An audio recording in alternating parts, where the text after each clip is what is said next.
Welcome back, everyone. Welcome back to another week, another edition of the PiGosaur Monday, number 28, your weekly dose of PiGosaur Monday Open StarCraft. Here we go. I'm of course your VIP with you and joined by these amazing players, by the ByuN chat, and by my plushies as well. Welcome one and all. I do apologize for the delayed start. I do apologize for the delayed start. I do apologize for all the downtime. For those that are curious, initially we were going to be jumping into Mixu versus Mudkip Master in the first round. That leads into Epic, into potentially an Epic ZVT. Actually, you know what? Let's have a look at the bracket. Can catch up on it. Mixu, he was late and we were more than happy to wait. We were more than happy to wait for Mixu, so we were waiting for him to arrive, waiting for Mixu to show up, and he did. He a little bit late, but regardless, Mixu, he did arrive. You can actually see him here in that first round match. So we were waiting for Mixu to arrive, and he did, and we were like, yo, we're keen to play, man. We're keen to play. And they made their lobby and they just started without us. They Mudkip Master and Mixu, they made their lobby, they started without us. They're actually in game right now, so we it's like, smudge, happy smudge. So because of that, we missed out on the first round. The first round is wrapping up, the first round is concluding. We were waiting for Mixu and Mudkip Master. Unfortunately, it did not pay off in the end. I was hoping to follow that into Epic, honestly. Like, it would be a really good series to follow, really good series to cover. But alas, you know, now we have to find another series to jump into. For the most part, the first round has concluded. We do have ByuN versus Harimang. I believe they're in game 2. Oh, I can actually just, there we go. They're in game 2.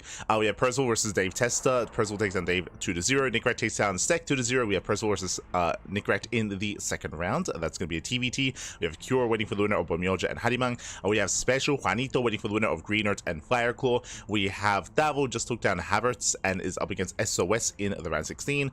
We have ByuN up against Ateshi. We have Epic waiting for Mixu or Mudkip Master. We have Creator waiting for Apple Juice or Patches. And we have Geralt up against Huevito up against Eggs in the bottom of the bracket. So again, for the most part, the first round is wrapping up. For the most part, it is concluding. It's a bit of a shame that we missed out on it, but it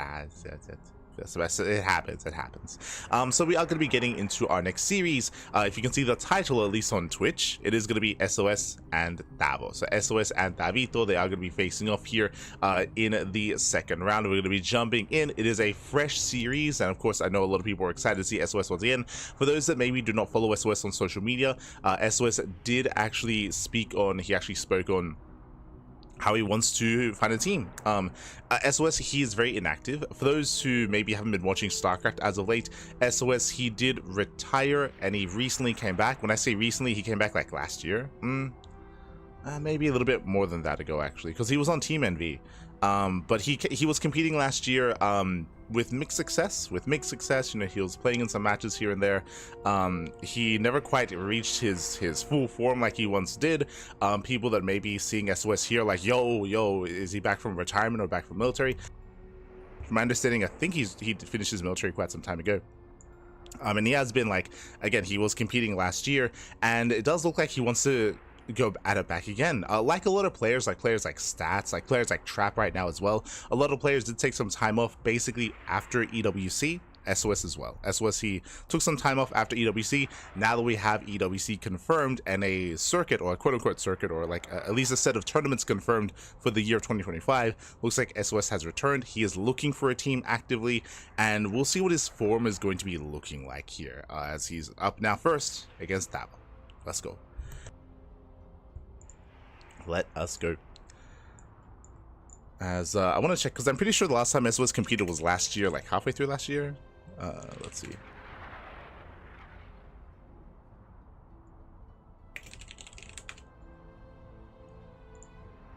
Let's see.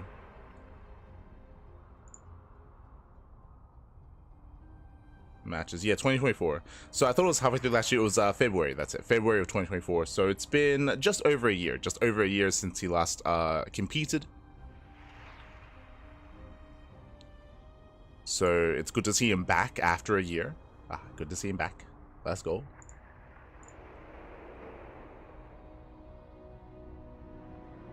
SOS, yeah. SOS.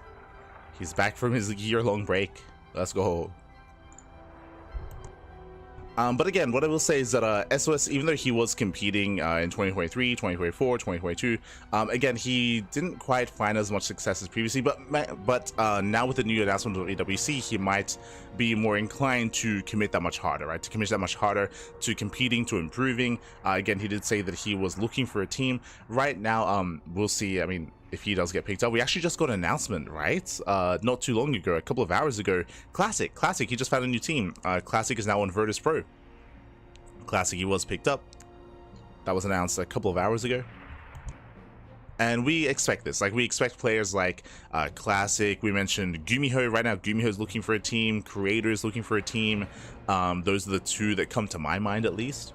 And who's the other one? Showtime, that's it. So Creator, Gumiho, Showtime. Those are the players that we expect to be picked up in like the coming weeks, in preparation for EWC. So, hello to all those in the chat. ¿Qué tal? ¿Cómo estás? See Rowdy in the chat. Rowdy, Babylings, Psycons. ¿Qué tal? ¿Qué tal? Noam Chomsky, Getya as well. Alright, so I didn't get to give you a shout out earlier, but thank you so much, Warehug, thank you so much for the 7 subs in a row. Sorry, 7 months in a row of subscribing. Thank you so much. Thank you so much, Warehug. Thank you. Do appreciate it. Likewise, Psycons as well for 6 months, for half a year. Thank you. Do appreciate the support. Give me her Duckling. Kappa. But yes, the first round is concluding. We just got some more updates here. Greeno takes on Fireclaw 2-1. So the bracket is progressing. Likewise, bearing in mind that this week we do have an updated map pool for the PiGosaur Monday. Most likely we're going to be updating our map pool. I have to get around to it. We have to update our map pool as well for the Sparkling Tunic Cup. We do have to update. When it comes to switching out some of the TLMC20 maps and switching in some others as well. You have to get around to it. But yeah, vetoes are underway. Vetoes are currently underway. As well as there's a special, some old school matchup. We'll see if we get there. We'll see. Again, right now it's hard to say what form SOS is in. I think that's the most curious thing or the most interesting thing that I'm curious about when it comes to covering SOS is after taking a year-long break, like, you know, what's he looking like? What's his form in? Has he been practicing recently? Has he been laddering? This is his first time competing in just over a year. So we'll see. We shall see. Otherwise, we could be seeing a Latino American TBT with Davito versus Juanito. Let's go. Would it be nice if teams kept the players till after EWC? Yeah, for sure. I mean, I don't know if there's a very high chance of that happening, unfortunately. But shout out to Sinistra, welcome. Bom dia, happy bom dia. I mean, I guess the one thing that we do know, if you remember, is Team Vitality. I think Team Vitality, they confirmed Maru for like 3 years, right?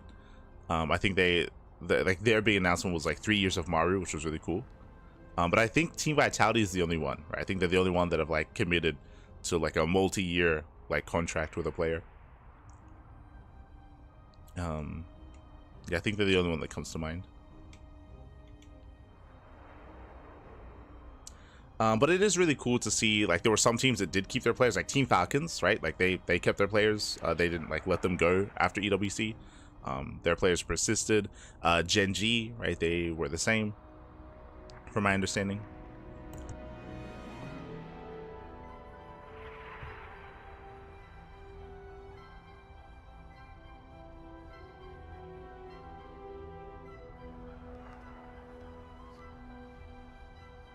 Nightmare go. Yeah. Feels nightmare, man. Feels nightmare. So I do apologize for how for the delays, but SOS he it's all good. He forgot how to do vetoes, Pappy. It's all good. We're getting through the veto process. We're getting there.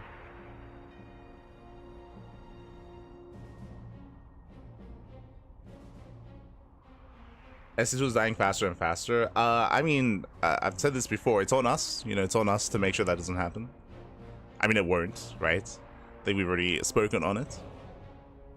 Like, that's why it's really exciting to see all the crowdfunding initiatives when it comes to the StarCraft 2 revival, for example, that's happening over in Korea. When it comes to the Pigsty Festival, when it comes to Home Story Cup. So good. When it comes to our events as well. Like, we're not going anywhere. Special Spanish language. Sí, papi, sí.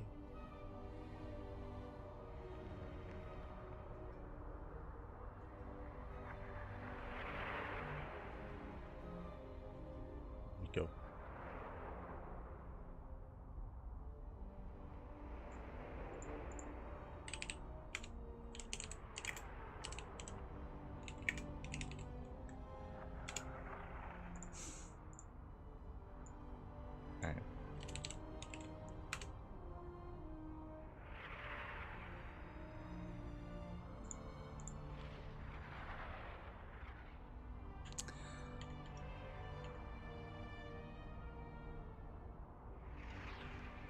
Here we go. Looks like Vetoes are done. Okay, game one. Game one will be on PyLon.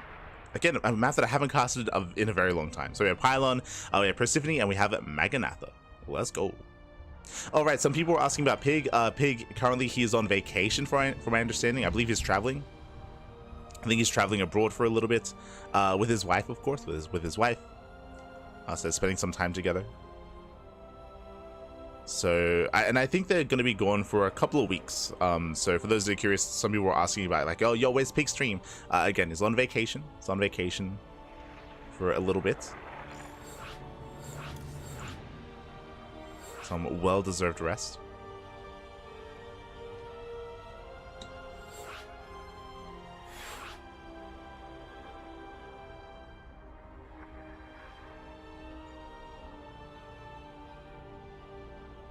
Not gonna cast his own qualifiers. Are you talking about the Pigsty 6 qualifiers? Pigsty 6. I think he might be back in time for those qualifiers. I don't know. When are they? Qualifier 1. Oh, it's tonight. Oh god. Ay. Oh no. I'll reach out to Pig after this. God damn it. Wait, oh, is this clashing with the Rex March Madness? With the Rex April Madness? It's tomorrow. I'll message him after this. We'll see. But yeah, his qualifiers tomorrow.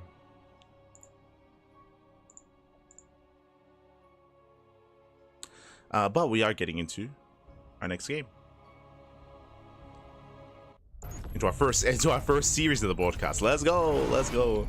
And spawning in the bottom right hand corner of Pylon, we have the Peruvian Terran player, the purple Terran representing Exeritus Esports. It is Davo. And spawning in the top left hand corner, we have his opponent. We have the South Korean Protoss player, the Red Protoss. He's back after over a year of being retired or being on a hiatus. It is SOS. And if you're in the chat, predictions are open. Place your bets on who you think will claim the series. Best of luck in the chat as we do get our gamba going. And welcome one all to PyLon. I did explain earlier that, yeah, PyLon, a map that I have not seen in quite some time. Again, PyLon is one of the new TLMC20 maps, but when it comes to a lot of the online tournaments, they did not actually feature PyLon, whether it's ourselves, WarDTV Mondays, PiGosaur Mondays, or Monday Night Weeklies. So I'm happy to see PyLon once again. It does have some more unique features. It is one of the larger maps in the TLMC20 map pool. Is a larger map. It does have these narrow bridges in the center, which can make some of the engagements a little bit more awkward. The rush distance by ground is very direct. It's longer, but it's very, very direct here, so we'll see if that comes into play in this matchup. Maybe a little bit less so, but we'll see. We shall see as we are settling in to our TVP. Again, coming into this, I'm not too certain as to the form that SOS is going to be in. Again, it's been quite some time since he has competed. He was enjoying himself during the veto process, I'll say that.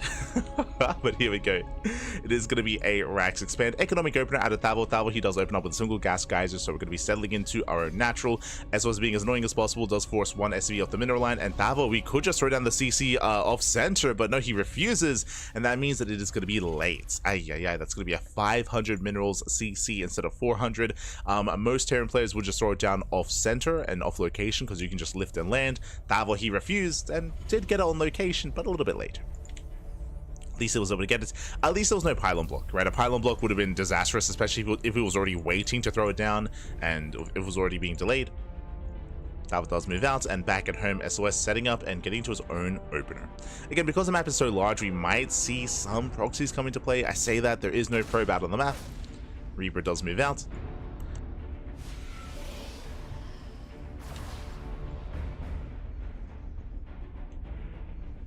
Pokes in, does pull away. Back at home, going to be a Twilight Council opener out of SOS. Opening up what should be Blink, but again, SOS has been out of the meta for quite some time, so we'll see if he doesn't break Blink or if he does go for his own quirky build. Potentially Charge, Glaive, something crazy. We're expecting Blink though. As SOS does move out across the map to delay the CC. The command center, it looks like it will finish in time. And he does come into the shade. Nicely done here by Thavo. Does escape, does jump into the bunker. He avoids the depth. Now mining is going to be denied here behind the mineral line, but eventually we will have enough to fend this off. Hellions on the way. Marines are amassing.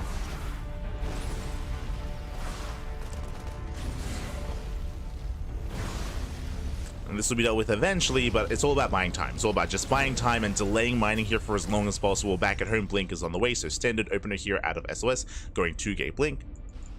Nothing crazy. We'll see if he goes up to 3 or 4 gateways. On a larger map, I would say that going to a faster third base is more, is a little bit more viable, is more accessible. So we could see an economic build out of SOS instead. For now, going for his robo before expansion, and oh. Keep an eye on him. Meanwhile, Thavo, he regains control of his natural. Back to mining, back to saturation. Again, Thavo didn't lose any SCV, so a strong start here out of Thavo. Likewise, moving out with what looks to be the early Hellion drop. Hellion's moving out. Okay, going for the Marine drop instead. Marines, they do fan out towards the left-hand side. Hellion's on the right. It is an economic build, by the way, so 2-gate Blink into a third base here from SOS, so very greedy, very economic. Again, on a larger map, this does make a lot more sense to go for a more macro build. Thavo, he will confirm. Drop into the main. Stalkers are in between the bases. Blink is still not yet done. And the goal here is for a distraction. Either we distract the Stalkers with one, and then go in with the Hellions into the natural. Yet to pull the trigger though. We're still holding onto those Hellions. SOS getting in position. We do have a charge-based follow-up. Now, if this was a standard player or someone who was in the meta, we would assume charge alongside Forge and +1. Sure, we're getting there. No Forge yet out of SOS. Stalkers, they blink down, they clean up the drop. Thavo, he will lose everything here. He should barely escape with the medevac. Likewise, Hellions, they dive into the mineral line, they get a couple of pro kills. 2 Hellions, they 2 shots.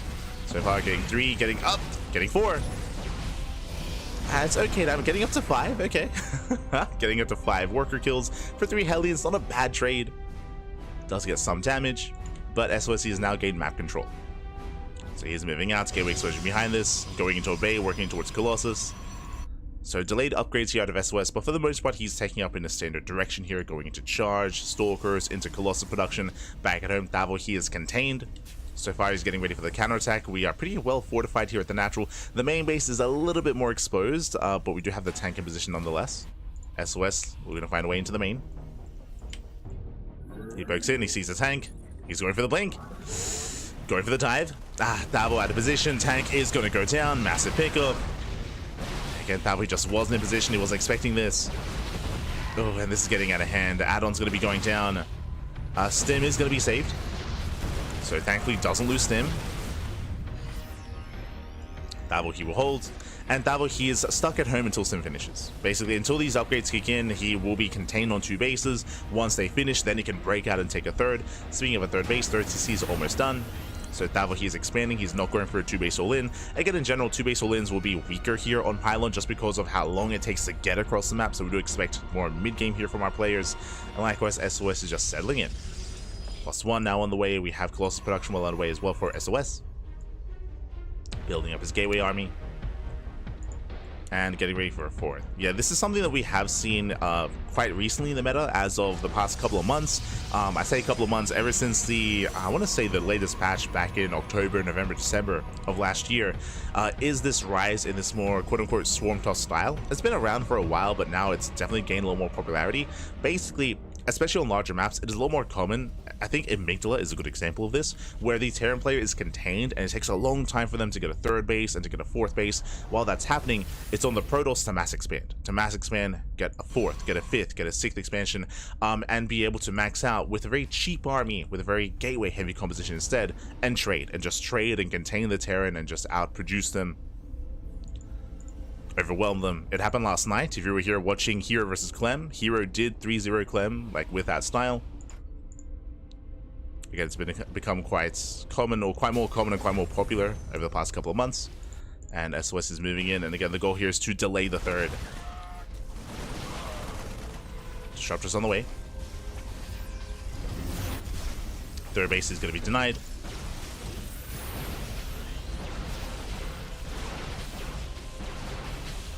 Did I say denied? It may even just go down. The CC taking a lot of hits, and it will get away, thankfully. Does get out of range. Behind this, drop into the main.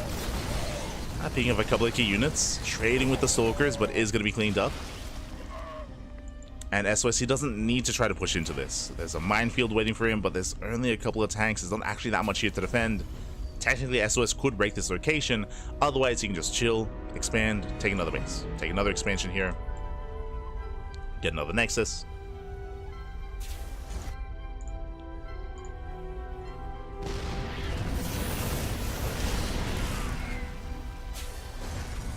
So that's what he has arrived with his disruptors. First never going to be going up. Oh! Goes off. Catches a couple of Widow Mines. Not bad. And again, SOS, he doesn't have to push into this. Just calm down. Play it slow. Thavo, he has to pull the boys. Moving into 2 Colossus. Nice disable on the Colossus though.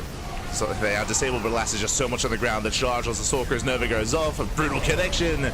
And SOS, he has done. He overwhelms Thavo. Thavo, he just cannot expand. He cannot break out. He is contained.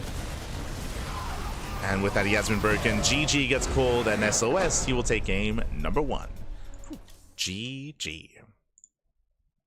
GG, well played. Again, SOS taking full advantage of the map itself. Again, on these larger maps, especially in modern or in the modern map pool, maps like Amygdala, maps like Abyssal Reef, nearby the Square, King's Cove. With these larger maps, it is a little bit more viable here to gain map control early on, to contain the Terran player, to just mass expand behind it, to rely quite heavily on mass charge lot reinforcements, mass stalker reinforcements as well, and make it so difficult for the Terran to expand. GG. GG, well played. Up next, we do have another larger map. Okay, up next is going to be Maganatha. So Maganatha is one of the other macro maps in the TLMC 20 map pool. Is very large. I would say has a very exposed 4th base.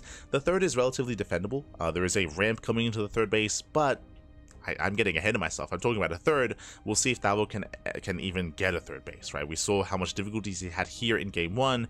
We could see something similar coming into game 2. We'll see. We shall see.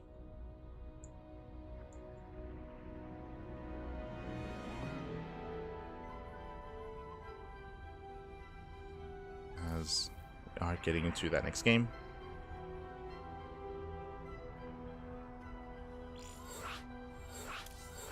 Hope we see more people come back. I'm pretty sure a lot of people were just waiting for the announcements, right? For EWC to know what the landscape was going to look like. I think a lot of people are waiting to see if Stats comes back, right? Like Stats, he played longer than SOS. Like SOS, he stopped playing last year in February. Stats, he did step away from the game last year in June-ish, like after EWC, right? Like after EWC. Stats, he stepped away. Trap is another one. Trap, he did step away recently, back in like January. Like it's been a while since we've seen Trap compete. So yeah, I'm sure there's a lot of players that were waiting to hear what was going to happen before committing. And SOS is one of those players that now he's back. Now he's here, now he's back. And again, we'll see what kind of form he is in. So far, looking quite good, looking quite modern when it comes to his play. Now we're loading into game number 2.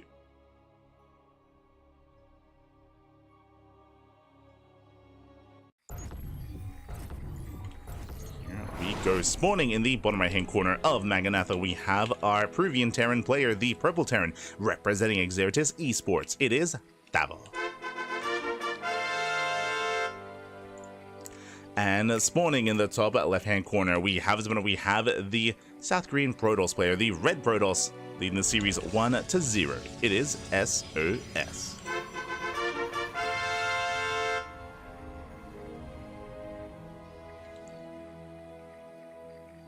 Here we go. Did SOS go full Gateway Man game 1? Kind of, yeah, kind of. He opened up economically. It was 2-gate blink into a third base out of SOS, into charge into Colossus. Like I would say pretty standard style nowadays. Like it's very meta. I guess you could argue that Gateway Man is very meta nowadays. True.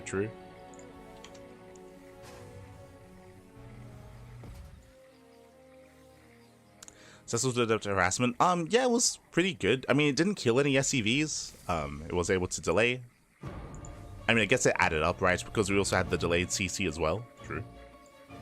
It was a shaky start from Davito.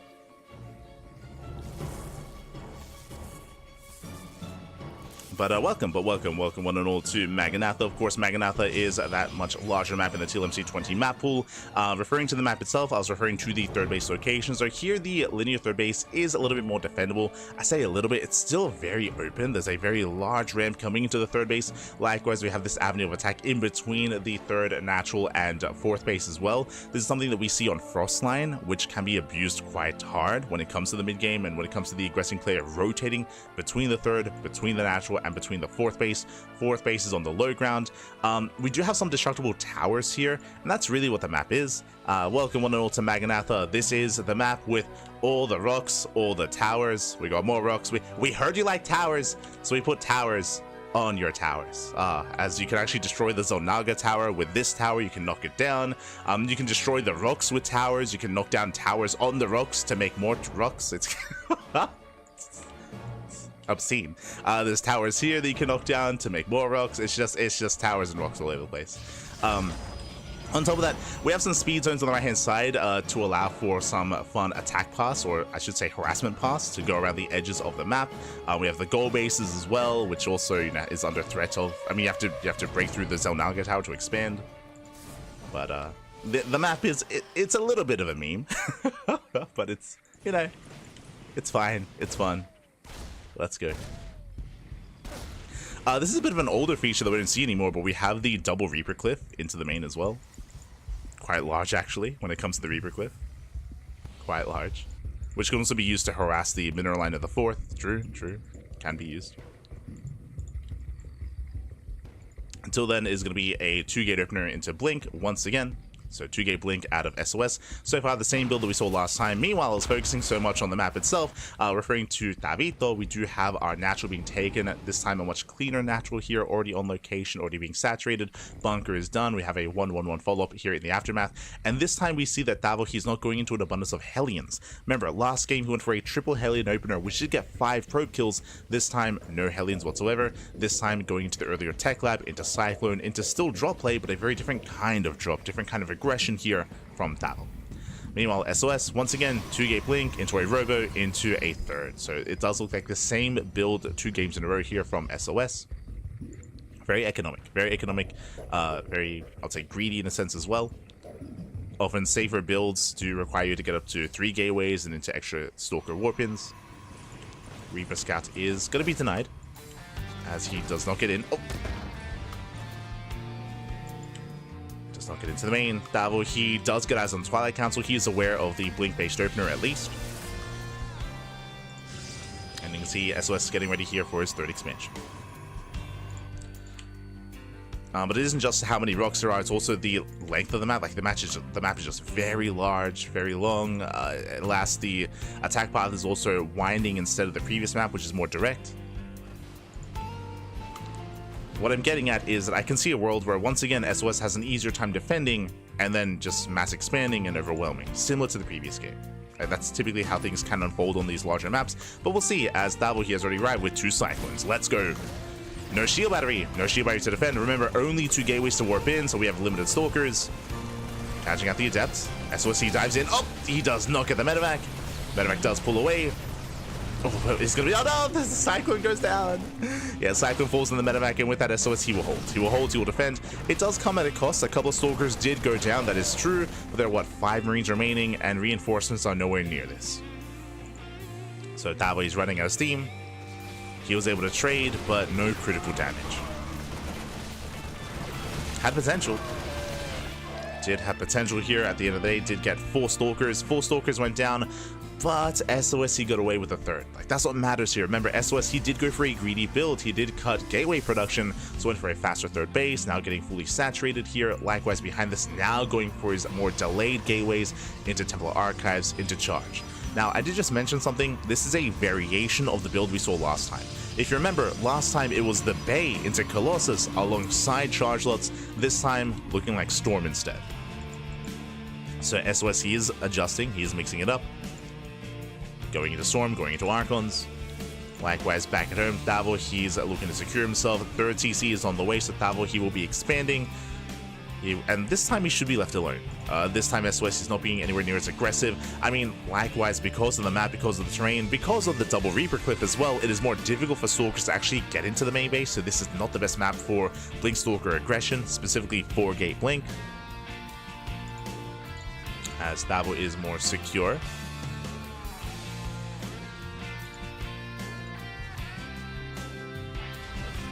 It's going to be more secure.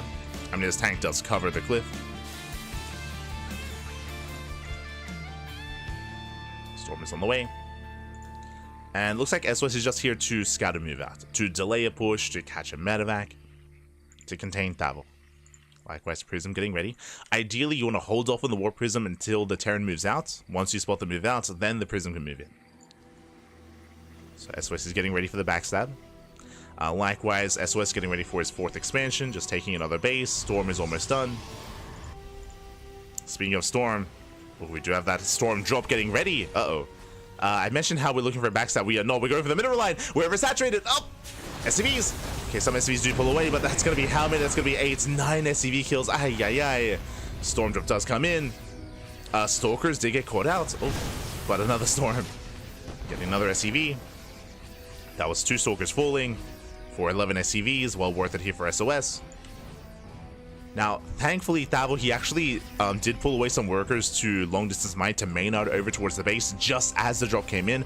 Otherwise, that could have been disastrous. that was terrifying. Uh-oh. Up! Stim bat. He has a stim. Doesn't quite catch it. Raven does go down. Brutal feedback. Tavo does not get the High Templar. Barely not. Meanwhile, we have a flank, and this is a brutal position. Storm from the front, Cells from the flank. And Tavo kind of push into this. Nice mine connections. does connect well with Unimind. Storms, they come in once again for another flank. Brutal connection. And Thabo, he escapes with whatever he can with 2 medevacs. Only 2. Brutal losses here for Thabo. This is one of these other features when it comes to being the defending player or trying to be aggressive on this map, is that this position is brutal, just because you can be easily flanked from the right-hand side. From the high ground. Meanwhile, SOS counterattacking, getting into the mineral line. Thabo, he is hurting. He does defend, but losing 9 more SCVs. And SOS now can saturate. He's getting his 4th base up running, getting fully saturated. He can reinforce across the map.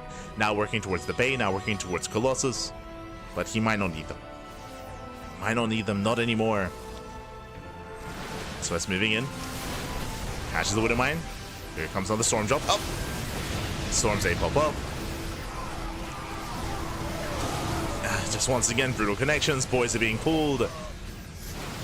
Thabo doing whatever he can to survive here. We have another Storm. Storm pops off. Nice spread here from Thabo. Not the best connection, but the Warpins continue. And the Warpins, they cannot be stopped. As SOS, he will snowball out of control. He will break the defensive line. There's 17, 18 SCV kills. And even catching reinforcements. So that's going for the kill, sniping the expansion. Again, a fun Storm drop variation here from SOS this time. With delayed Colossus.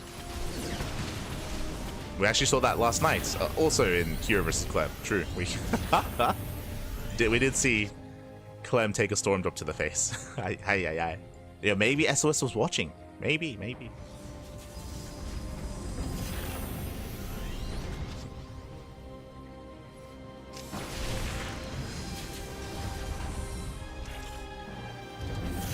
Oh god, jeez.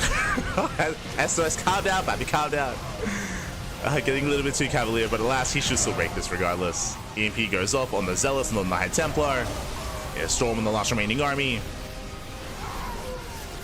And with that SOS, he has broken the natural. That will try to make his final stand here at the ramp, in the main. He pulls all the boys, Pappy. All the boys are being pulled. 19 SV is going to be going down. And with that SOS, he's just on critical damage here. Even if Thabo holds. And he's not going to. Yeah, he's not going to. It's down to 2 Marauders, down to 1. GG gets called, and SOS, will claim the series 2-0, advancing on to the quarterfinals. GG. GG, well played. SOS, he does claim the series, does advance on. Shout out to Tabito though, because again, Thabo, he did play quite well for himself. He was able to hold his own, at least for a time. What I will say is that this map does make it quite difficult to be aggressive, as we saw when Thabo did move out across the map. The flank of the 3rd base was brutal. We've seen that time and time again. Even players like Clem, even players like ByuN struggling to be aggressive on a map like Maganatha. And SOS having a bit of an easier time getting away with his better economy, right? Faster 3rd base, faster 4th base, faster saturation, into snowballing out of control. GG. GG, well played. With that, SOS will claim the series, and we are getting ready for our next matchup. Let's figure out where we are and where we're headed. Exclamation mark be in the chat to have a look at the back of yourselves. Let's go. As we switch on over and catch up, SOS does advance on to the quarterfinals, and SOS, he's waiting for the winner of Juanito and Greenert, as there's a TBT going on at the moment between SpeCial and Greenert. Of course, SpeCial being the Mexican Terran and Greenert being the Canadian Terran player. But do we have any other updates? Okay, from the top. Actually, there we go. Make this look a little bit cleaner here. Looks like Cure, he's up against Harimang in the upper round of 16 match. We have Percival versus Nickrat as well. We have SpeCial versus Greener. We got a lot of Terrans. We got a lot of Terrans up there in the upper half of the brackets. SOS, of course, has a bit of downtime. Scrolling down, ByuN takes down Ateshi. Epic is up against Mixu. We have Creator up against Geralt in a PvP. Creator takes down Patches. Geralt takes down Eggs. And we're down to 1. We're down to 1. We're down to 1 Zerg player. This is why I was trying to cover Mixu earlier. Unfortunately, we weren't able to. But Mixu, he's waving that Zerg flag on his own, papi. Best of luck against Epic. Best of luck. Aye. Best of luck to Mixu, papi. As unfortunately tonight we don't have any of the Korean Zergs. Usually we would have like maybe a Shin, maybe a Solar. maybe a rogue, mainly Shin and Solar. Maybe Shin and Solar. They're usually the token Zerg players in the brackets. Not this week though. Not this week. So it is going to be Mixu instead. So best of luck against the Sea of Terran and Protoss. Best of luck.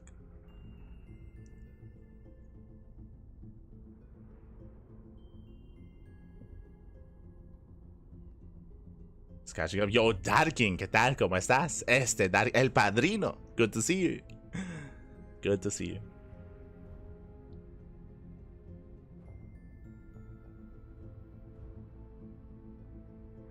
I see Hyper One in the chat. Yes, Hyper One. He is the one to blame for Maganatha. True. Hyper One.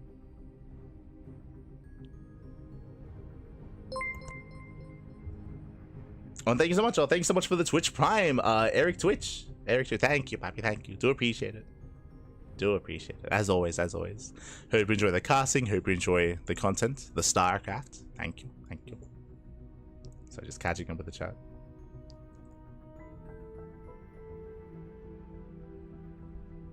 Can you land a tank on that ledge? It looks spacious enough, but piling blocker might be a thing.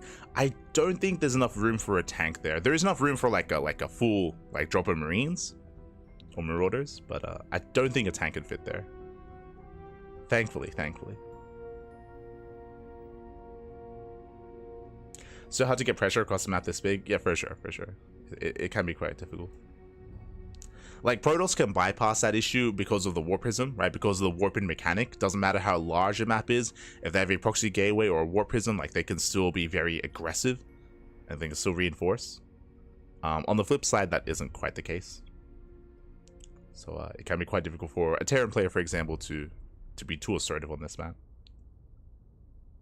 Not impossible, just difficult. The weather on this map is terrible.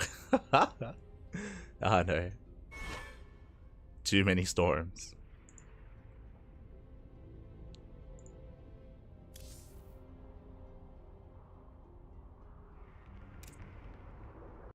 Oh, meanwhile, we just got an update. Yeah, we just got an update here. SpeCial takes on Greener 2-1. Went to the ace match. Shout out to Greener, by the way. Big shout out to Greener. It's as he did take a map off of SpeCial, did force the ace match. And now we have Juanito up against SOS in the quarterfinals. Let's go.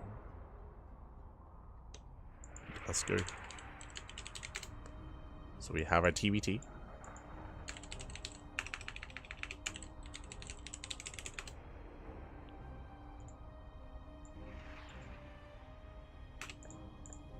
So the videos are underway.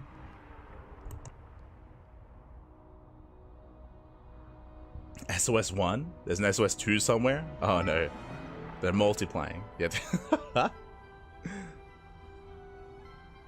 Juanito will avenge Davito. I believe.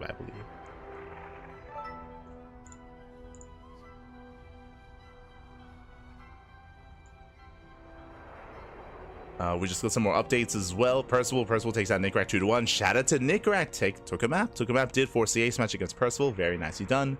For the most part, the entirety of the round of 16 is concluding, and we're now stepping into the quarterfinals.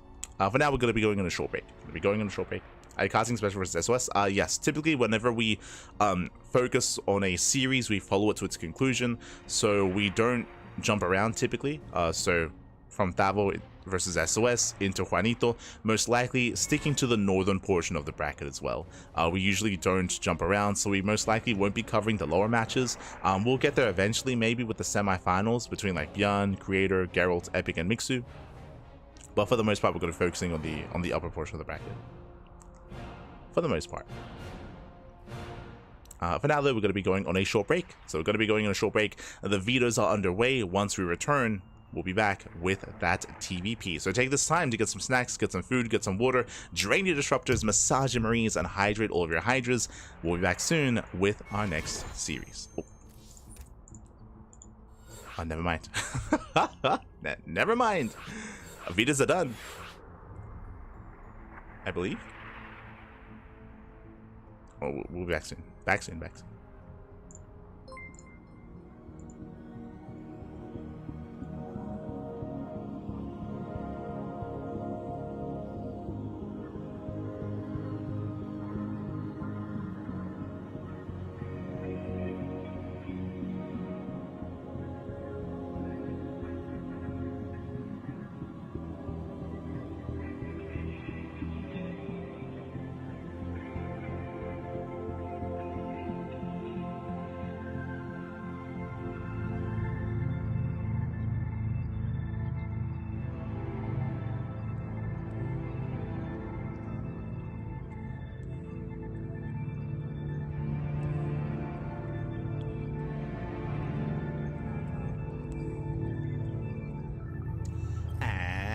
And welcome back, everyone. Welcome back to the quarterfinals of this week's PiGosaur Monday number 28. Hope you enjoyed that brief break, that short, brutal OST, as we return with our next matchup, our next TVP, and spawning in the top right-hand corner of the grid, we have the Mexican Terran player, the blue Terran.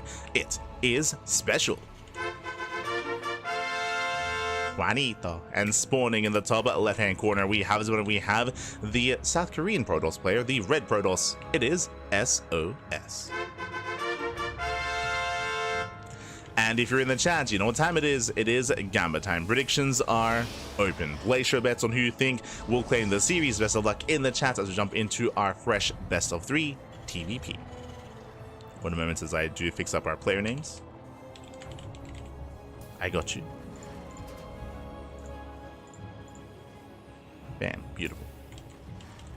So do settle in. And welcome one all to the grid. The grid is definitely an interesting map.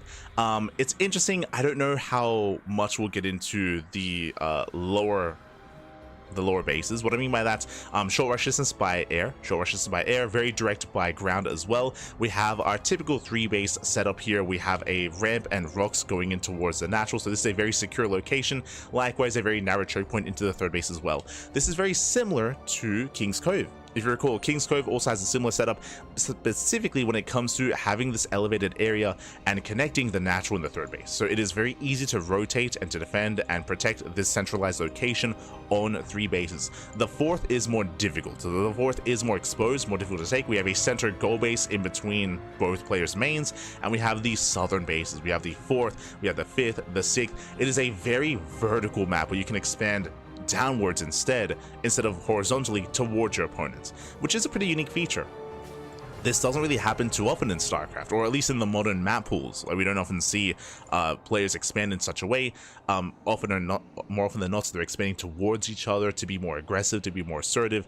Because of that, we actually haven't seen many later games on this map. We have seen players really struggle to take a 4th and to take a 5th on grid, or just opt not to.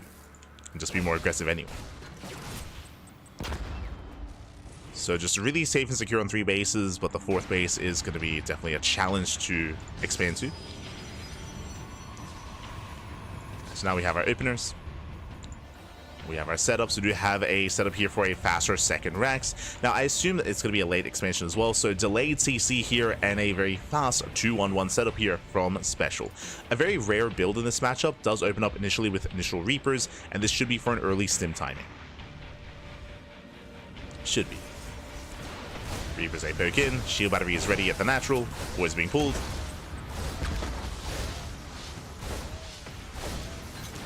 Ooh, as one Reaper does get picked off, he gets one. Oh, does he get the other? Oh, he does, he will. There we go, both Reapers do 4. We dive into the main, we get a full scout, we get eyes on the gateways, but no tech yet out of SOS. And it's going to be a one-way trip. SpeCial is going to try to bob and weave his way out. He will not be able to. Gets cleaned up. So 3 Reapers and for 1 probe, not quite worth it. After the Reapers go down, now we throw down the tech. It's going to be a Twilight Council. Now, we do expect to see the same build we've seen every game so far. 2-gate blink. 2-gate blink into a 3rd base. We'll see if that trend continues, as never mind, that is a 3rd gateway. SOS, he's going to be delaying his expansion in favor of extra Stalkers. Which makes sense because this map, the rush distance by ground is shorter. It's shorter than Maganatha and shorter than Pylon. So aggression is more favored. Hallucination Scout does confirm what's going on. Interesting build here. SpeCial, he doesn't prioritize stim, he prioritizes combat shields instead. This is a Dolan build. Interesting. It's going to be a 3-1-1 with early combat shields. I believe SpeCial might pull the boys with this. It's been over a year since I've seen this build from Dolan. God, what map was it on? I think it was on Moondance. I want to say on Moondance is when, always where Dolan did feature this build on. Crazy. Let's go.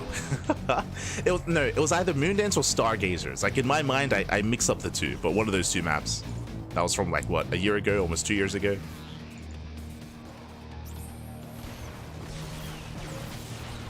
Is that what? Oh, yeah, yo, Dolan, let's go. Bappy, do you know the build I'm talking about? Was on Stargazers or Moondance? I'm referring to the combat shields all in that you'd go for. There it is, Stargazers. There you go, there you go. See, I'm not crazy. It's the Dolan himself. Pappy, when are you signing up for PiGosaur? Gibbs, Pappy, Gibbs. Good to see you, good to see you. Hope you're doing well. The Dolan. I mean, a couple of boys are being pulled, only a couple. Remember, this does hit with combat shields. The boys are here to repair. Meanwhile, charge is done. Sorry, I was a little bit too preoccupied focusing on special, but with charge, SOS is going to completely shut this down. Yeah, charge is a hard counter to early game aggression like this. As Marines are falling one after the other, the tank is going to get caught out, and SOS, he's snowballing out of control. He will catch out the tank. The tank will not make it out of this. Remember, there's no medivacs. Oh, and that's just brutal. That's just brutal here as everything gets cleaned up. Again, special, he was expecting blink. How was expecting blink? It was charge. It was charge instead. Tanks are falling one after the other. And there's no defense here. There's no defense. There's no way to hold on. GG gets called at SOS. He will snowball out of control, claiming game number 1. GG. Whew. GG, well played. Winding it back, I apologize. I was so focused on what special was doing. SOS, instead of going for blink, he went for charge instead. Early game charge builds are designed to shut stuff like that down. Whether it's 2 base all-ins or 2 base aggression, these early pushes, they struggle so much against early charge lots, and by happen chance, that's exactly what SOS was going for. SOS, he did scout the build, to be fair. Remember, the hallucination got into the main. He saw the 2-1-1 setup. He saw the 3-1-1 setup even. He saw how late the starport was. So SOS, he was aware of what was happening, and that's why he was as proactive as he was with those charge lots and could just completely shut special down. GG. GG, well played. With that, we're getting into game number 2. And we'll see if special can recover or if SOS will take the win. Here we go. I want to say that SOS's charge was reactive to what he saw with the hallucination, but I don't quite recall the timings and exactly which one was first. But with that, here we go. Jumping into the second game. And game 2 is going to be on Pylon.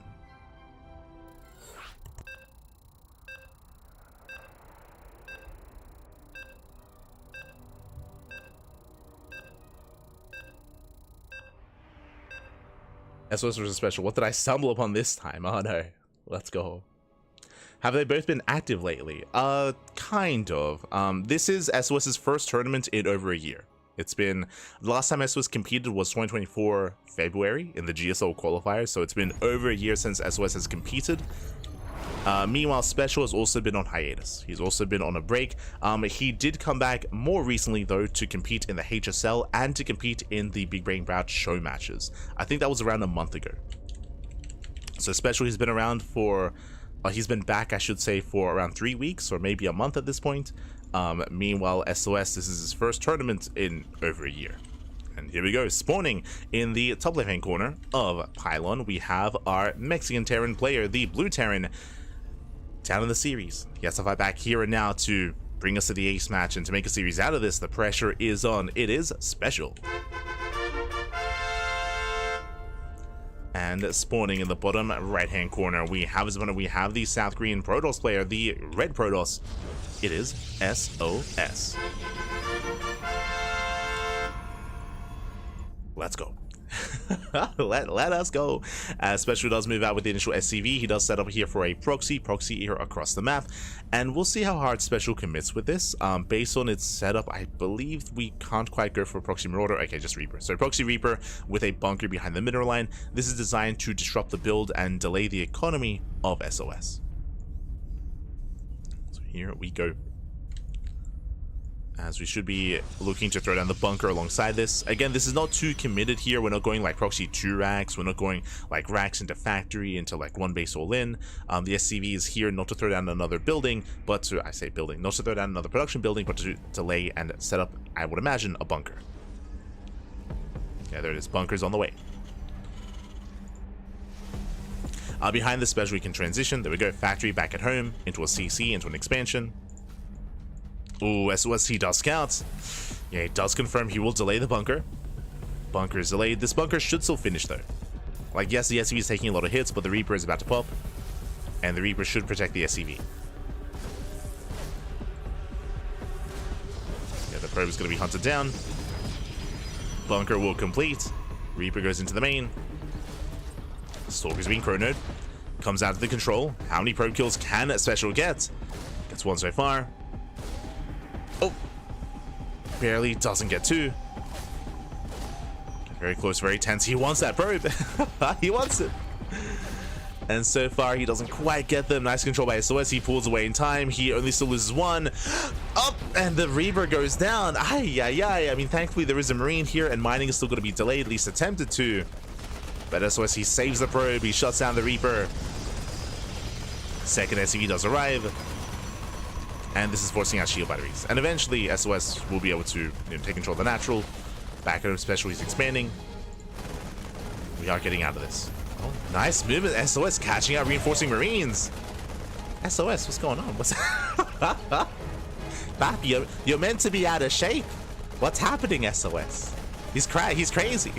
Oh my god. As both shield batteries are done, you could argue this is an overreaction. You could argue that SOS, he could have gone away with this with one shield battery. I think I would agree with that, so a bit of a reaction. Regardless, SOS, he will shut this down. And on top of that, this is a more committed build because remember, you can no longer salvage, right? The salvage is no longer applicable. That is going to be a kill, not a salvage on the bunker. So that's an even bigger investment for SpeCial. Ay, ay, ay. For those that are curious, in the latest patch, technically you can salvage, but if the building gets attacked, then the salvage is cancelled. So when that specifically does nerf builds like this. It nerfs these bunkers behind mineral lines and bunkers in TVP, as now it's a bigger investment for the Terran.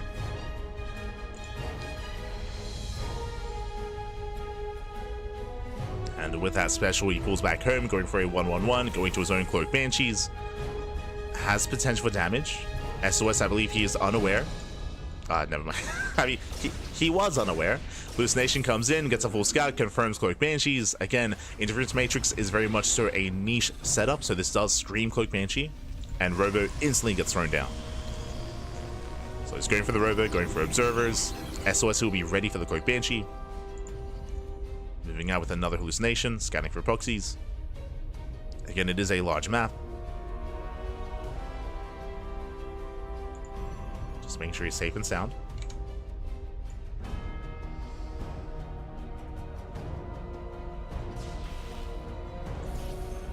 So let's even being proactive. Does force the early cloak. Forces out the cloak. One stalker goes down as a result. Does get one. Likewise, Observer is now on the way. Observer's on the way. And sure, SOS, he will lose one stalker, but the mineral line is safe. That's what's important here. He has a safe mineral line. He has a solid economy. From here, he can expand.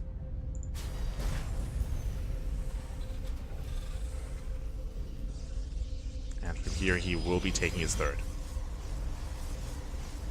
Actually going for double gases into a bait before expanding. Okay, going for Colossus. Not Storm this time. Going into his own Colossus. Behind this, we have that SpeCial going for his own 3-1-1 setup. Into Stim, into Combat Shields.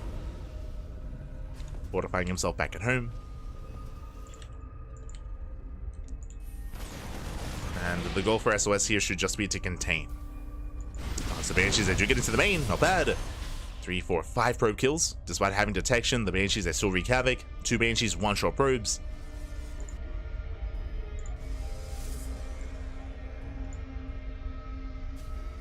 As SOS, he does poke his head into the main. He's tempted.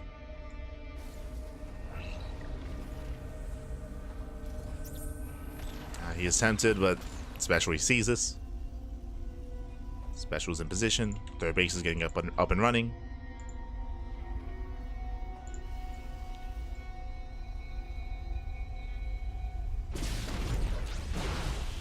Banshees, they break out. They get 1 probe. 1 more probe goes down. Nothing major. But at least we've gotten, what, 7 probe kills in total. Not bad. Back into the natural. SOS out of position. Getting another probe.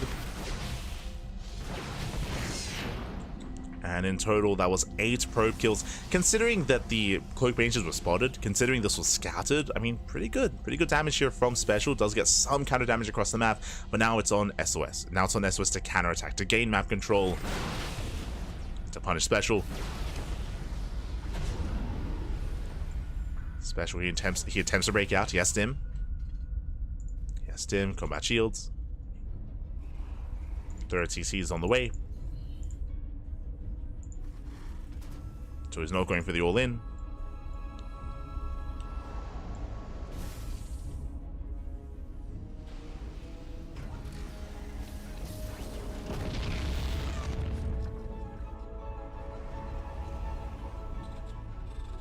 So let's see the contain. Alright, Quest Special trying to catch him out. Oh! Doesn't quite get a Stalker. SOS pulls back. Behind this, he's already on 2, soon to be 3 Colossus. Dropping to the main. SOS did spot this. Shatter to the Observer.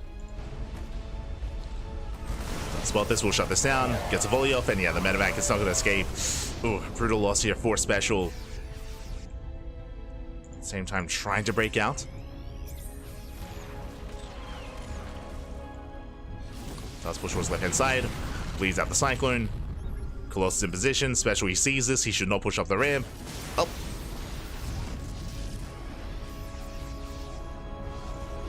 So that's why he stands his ground. These ramps are so narrow. Jeez. there's a lot of choke points here.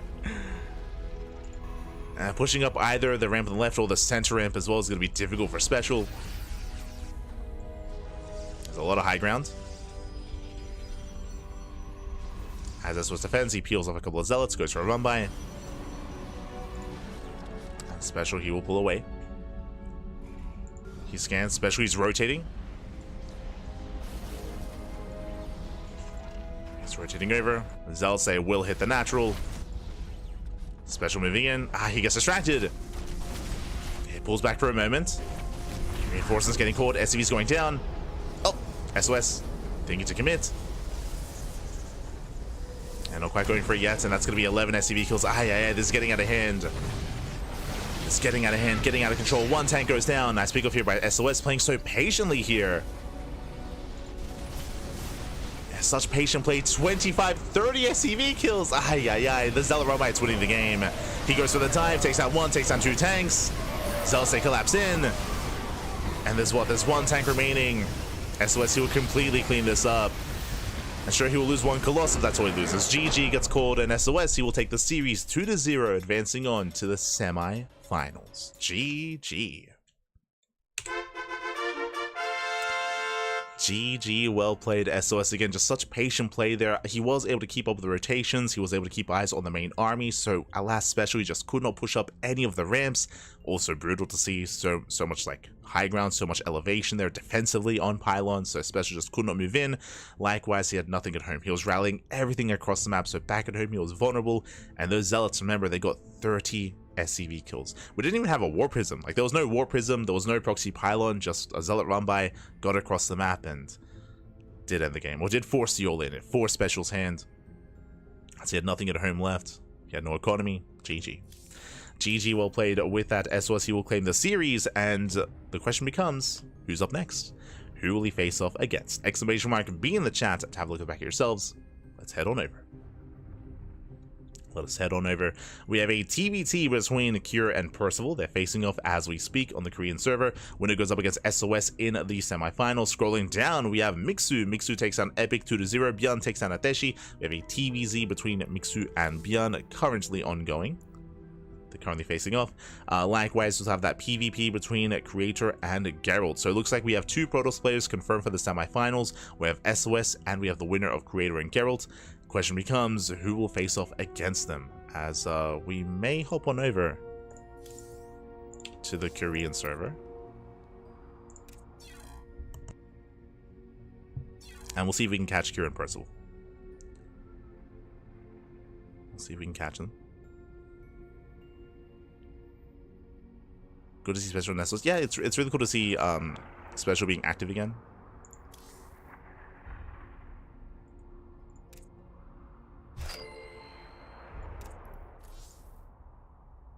Really cool to see.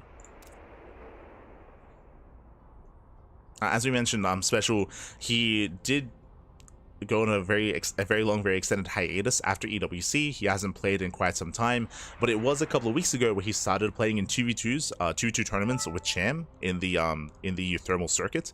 It was really cool to see SpeCial being active there, playing with Cham. Likewise, he also started playing in some Big Brain Bout show matches, and once HSL was confirmed, HSL is the Hispanic StarCraft League, which is like GSL for the Hispanic region and Hispanic speaking countries. Then SpeCial started playing in PiGosaur Monday. So again, it's been around a month. It's been like around a month since SpeCial's return. So great to see him competing once again.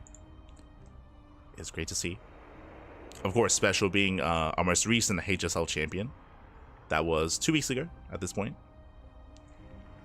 Was it 2 weeks ago? Is there a place where we can watch Mixu? That's a good question. I want to say maybe Dave Testa. I don't know what Dave is casting right now. But Dave might have you covered with that.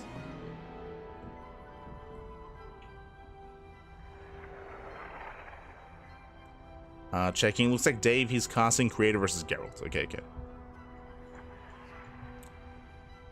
But might be covered by another caster.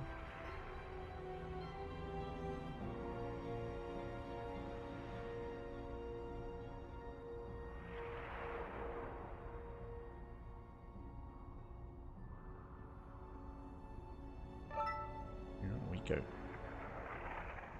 Clearly flexing his muscles is out of shape, true. Aye.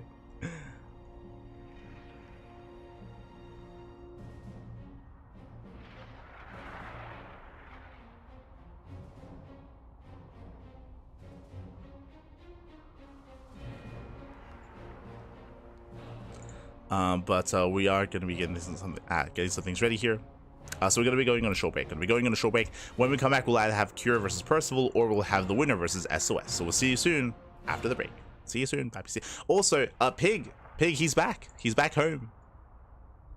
Pig is back, and I think Pig is about to go live as well. So he should have some games going on his channel, as a heads up. For now, though, we're going to be going on a short break, and we'll see you guys soon after the break. See you soon. Bye. See you soon.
welcome back, everyone. Welcome back. Whew, hope you enjoyed that lovely Brutal OST. I do apologize for the extended break, but we have returned with the upper semifinals. Again, we were just waiting for Cure and Percival to conclude. We're waiting for them to conclude their series. They just wrapped up. Cure took down Percival 2-0, and now we are jumping into the upper semifinals of the PiGosaur Monday number 28. We're jumping into another Terran versus Protoss. Let's go. As spawning in the top right-hand corner of Killer's Mile, we have the South Korean Protoss player, the Blue Protoss, the returning Protoss himself. It is SOS. And spawning in the bottom left-hand corner, we have the South Korean Terran player, the Red Terran representing Team Liquid. It is Cure. And if you're in the chat, you know what time it is. It is Gamba time. Predictions are now open. Place your bets on who you think will claim the series. Best of luck in the chat. Coming into this, SOS has been looking very impressive. That is true. He just took down Davo. He just took down SpeCial as well. Very impressive performance so far. But the reality is, Davo and SpeCial have both been inactive. They've both been on hiatus. They're both just now recently returning to the game. Cure, he's been here the entire time. He's been here the entire time. Cure, he is very much so in form. He's very much so looking on point. He has some of the best TVP in the world right now. I would say second best TVP, second best to Clem. And this is going to be quite a challenge for SOS to overcome. Let's go. Let us go. So we do jump into game number 1. Now we are going to be settling in.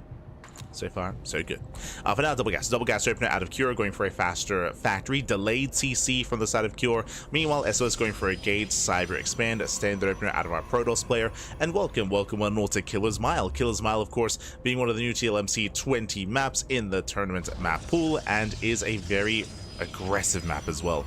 There are a couple of features. The first one, we have a ramp. We have a very narrow ramp coming into the natural, so it is a little bit more defendable. That is true. So a bit of a more defendable natural base. But the third is exposed. The third is very open. It's very exposed. You can attack from the left, from the right hand side. Likewise, there's no ramp, there's no high ground elevation, and the rush distance by ground from your own third to your opponent's third base is quite short. So aggression is favored here. We've seen a lot of all-ins. We've seen a lot of basically 3-base aggression, 3-base all-ins have been on the rise on this map. We'll see if we can get there. The double gas opener does make plenty of sense for Cure. We'll see if Cure can gain momentum early on. As he does move out, it does scout on the right hand side. As he does zoom across the map. Now, if you do notice a couple of frame drops in game, I do apologize for that. Sometimes the Korean server is not the most friendly, not the most cooperative. Coming into game 2, I will turn on my VPN to try to clear that up. So I do apologize. We will be sorting that out, unless it sorts itself out. For now, Head moves out. We'll threaten a shade here towards the natural. Meanwhile, we have Reactor to Reaper Hellion massing up. Shade is denied. And again, Cure with this double gas opener being quite aggressive here, making more Reapers, making more Hellions. Oh, does dive in. Adept will chip away at the Hellion. Gets a couple of shots off. Does get a couple of shots off. As Adepts say, do continue. Yeah, he has control of the natural. SCV is going to go down. Delays the command center, not bad. But here come the rest of the reinforcements, and the Adepts say, got to be shut down. Will trade though. Gets one Reaper, gets one Hellion. It's not the worst trade here by SOS, but he will bleed out his army. And Cure, he has regained control of his natural. The CC is back up and running, back on the way, back at home. What do we have to defend? We have one Adept. We have a Stalker being chronoed as we speak. And we have some decent SimCity as SOS he attempts to wall up.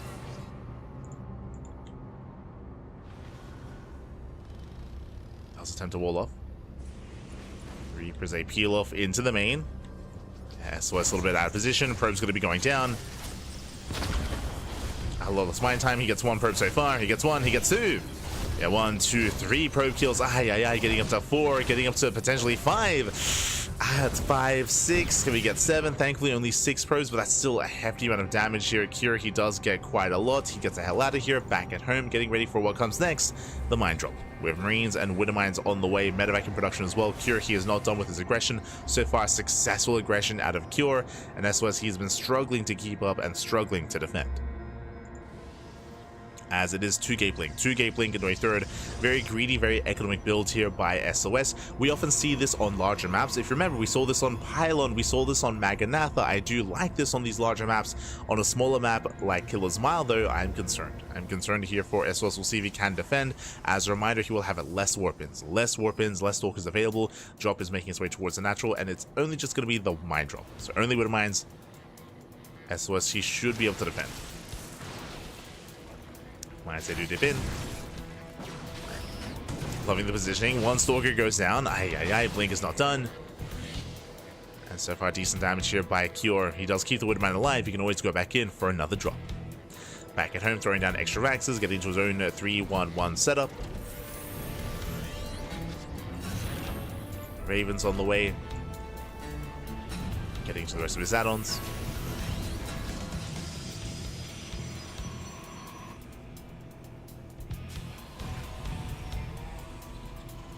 Cure, he is building up.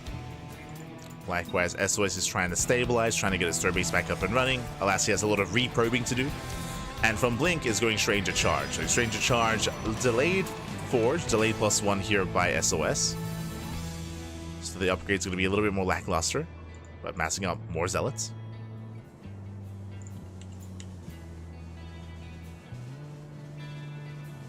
As Cure setting it from some more harass. He still has the Widowmine towards the left. Now Raven towards the right.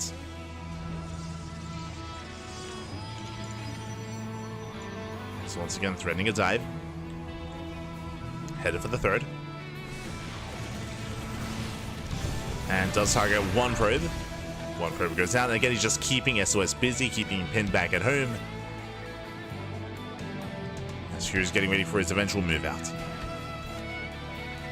Now, what will Cure have? He has +1, he has Stim, he has combat shields. He's getting into just a singular tank. Just one tank, then straight into Widowmines. Checking Cure's vision, he did not see the gateway explosion yet. Oh, the retargeting. Widowmine finally goes down, he waddles in. The scout is denied. Nice warp in there from SOS. But going into Widowmines this quickly is going to be able to ideally counter or have a solution to the mass Zealot that SOS is embracing. As SOS is going to have a lot of charge lots. Widowmines are going to be the answer. You have the Bay on the way for Colossus production. Delayed Forge or delayed +1. SOS is trying to be active. He has to be so very careful here. As SOS, he might even be able to backstab. Oh! Gets a Widowmine, not bad. Gets a Widowmine, takes down, I believe that was the Raven. The medevac, apologies. Gets a Widowmine, gets a medevac. Raven's still on the right hand side. That was the initial mine drop medevac from earlier. Finally goes down. And Cure, he doesn't commit yet. What does he do? Throws down a third CC. So he's not going for a 2-base all-in, he is expanding. Still being active. Still being active, still moving out. As Cure moves out, we do see SOS trying to get a position. He's got just a swarm of charge lots. And all of this will come to the Widowmine connections. Come down to the mine shots. How good are they going to be? Scanner reveals all those Zealots. And SOS, he is getting ready for this. Raven comes in, gets a missile off on part of the army. Mine shots, they do pop off. Nice kiting here with the Marines. Yeah, they shut down the Zealots. Zealots are going to be going down. But the Colossus does arrive just in time. And with the help of the Colossus, SOS, he should have enough. I say that reinforcements are trickling in. The one Colossus going ham on the Marauders. Again, nice kiting here from Cure. Cleans up all the charge loss, but again, the Colossus holds. So SOS, he does hold, he does defend. Again, the Colossus came out just in time. If it wasn't for the Colossus, Cure breaks through. Cure, he would have broken his opponent. Would have broken the natural, sorry, broken the third. Cure pulls away. He is deflected. Behind this, remember, he's now expanding, getting his third. And Cure's not stopping. Bearing in mind that Cure, he didn't really lose many high-tech units. He preserved the medevacs. He bled out Marines, bled out Widowmines. He's not stopping. Cure, he is not stopping. Jumping towards the natural. SOS, he will spot this. Keen eyes out of SOS. He reacts. the same time, Curie's going for the 4th. He snips in. Can he force a cancel? He can. He can. And he should. Oh, that's a kill. Oh, yeah. That's a kill on a cancel. Base goes down. 400 minerals down the drain. Double drop towards the natural, but alas, SOS is in position. He protects the natural, but he does fail to protect the 4th base. SOS in a rough position here. And we spoke about how successful he can be with aggression, and we saw that Curie, he wasn't able to break the 3rd, but again, defending this at 4th base as well, so difficult. There's a big avenue of attack here. SOS being spread thin. And Curie's content to just retreat, back up, and now take up into Vikings, into Ghosts. Ghost Academy has completed. We have reactor to Viking production on the way. 4th CC as well. Curie just looking very comfortable. And because of all these trades, because of all these losses, SOS has no pushing power. He bled out just so many charge lots in the first fight. Now he bled out the 4th base as well. He just doesn't have enough to be active on the map. And Cure, he is taking a lead.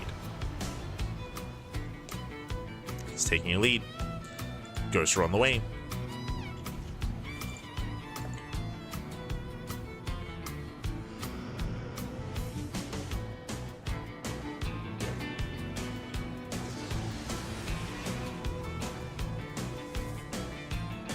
Good night, buenas noches, buenas noches.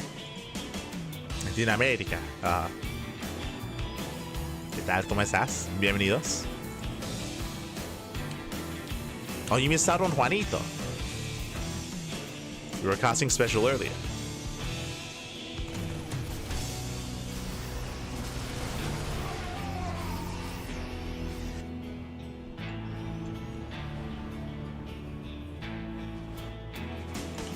Now that we do have SOS building up his army, he's got 4 Colossus, a decent amount of splash damage, but there are so many Vikings. Oh my god. Vikings, they kite back. And they should be able to pick off at least one of the Colossi. The Colossus is getting very low, but they're all still standing. There we go. One Colossus goes down. But he bleeds out a lot of Vikings in the process. That was happening. There was 6 Vikings going down. Curie was caught out. An awkward setup. Nice EMP. Oh my god. EMPs are brutal. More Vikings amassing. The 3 Colossus, they survived, but they did take a lot of hull damage. Not going to take a lot here to bring them down. And there's no disruptors, not yet. First disruptor's on the way. Oh. EMP on the Colossus. SOS, he does commit in. Boys are being pulled, and the Colossus, they should be going down. He gets 1, he gets 2. Third one wreaking havoc, but there's just one. Just 1 Colossus left. It's not going to be enough. He breaks through the main army. He can just keep going. Bleeds out 17 SCVs. That's a lot of worker damage. But what about the army? What about the main army? Cure, he can send it. Send it. Keep going. Back at home, there is going to be 1 disruptor. 1 disruptor has arrived. Has a lot of work to do. That's Cure. He shouldn't back off. He shouldn't retreat. Oh no, the Colossus! Oh, the Colossus goes down! What was the Colossus doing in the War Prism? That's what I want to know. Aye. And the Colossus sniped in the War Prism. Curie stims in, disruptor from behind. Never goes off. Teasing connection, gets 1 of the ghosts, but that's all he had. Just 1 Nova, 1 disruptor. Curie moving in, landing the Vikings. And there's just not much here. Zealots, they go down one after the other. Another Nova will connect. Getting 1 Marine. There's another disruptor coming in for a flank. Oof. As a Nova will not connect. It doesn't pop off. And with that, Curie's done it. He's done it. He has broken the back of SOS. Every disruptor goes down. Every stalker as well. Only charge will remain. SOS is expanding, but he has nothing to defend here. As he's barely able to afford another warp in. Here, he doesn't feel too confident though. Pulls away for now. He is reinforcing. There's now 1 disruptor for SOS.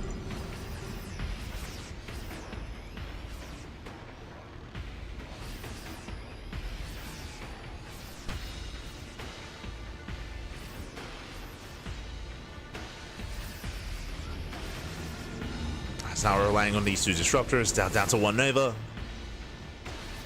Curie stims in. There is a Colossus in production, but I don't know if he has enough time to build it. Curie spots the expansion. Last Nexus is going to go down. Now there are more charge lots. Has Curie given SOS too much time? Does get the base. Catches another disruptor. Another disruptor gets picked off. Once again, trying to stim in. Colossus has now arrived. It's still a ways away. It's racing over.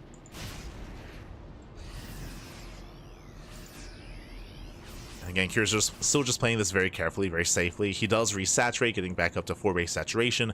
5th CC is on the way. Curie scanning, confirms there are no other bases.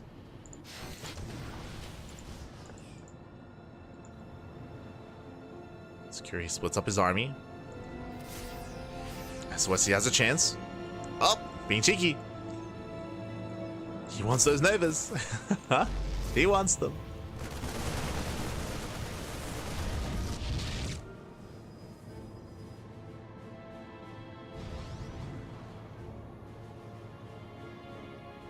That's Curie. He is about to max out.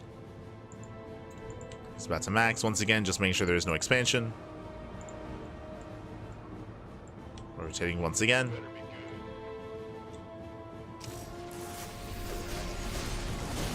And he's just containing his opponent, just containing SOS. So he's down to 2 disruptors. Novas, they go off. Catch out 2 Wooden Mines.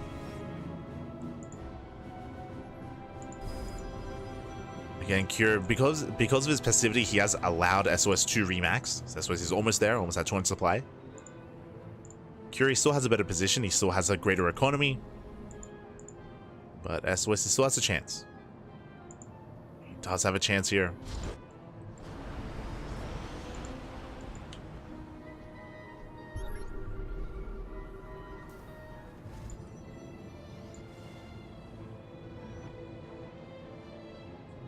As he's only on 2 disruptors.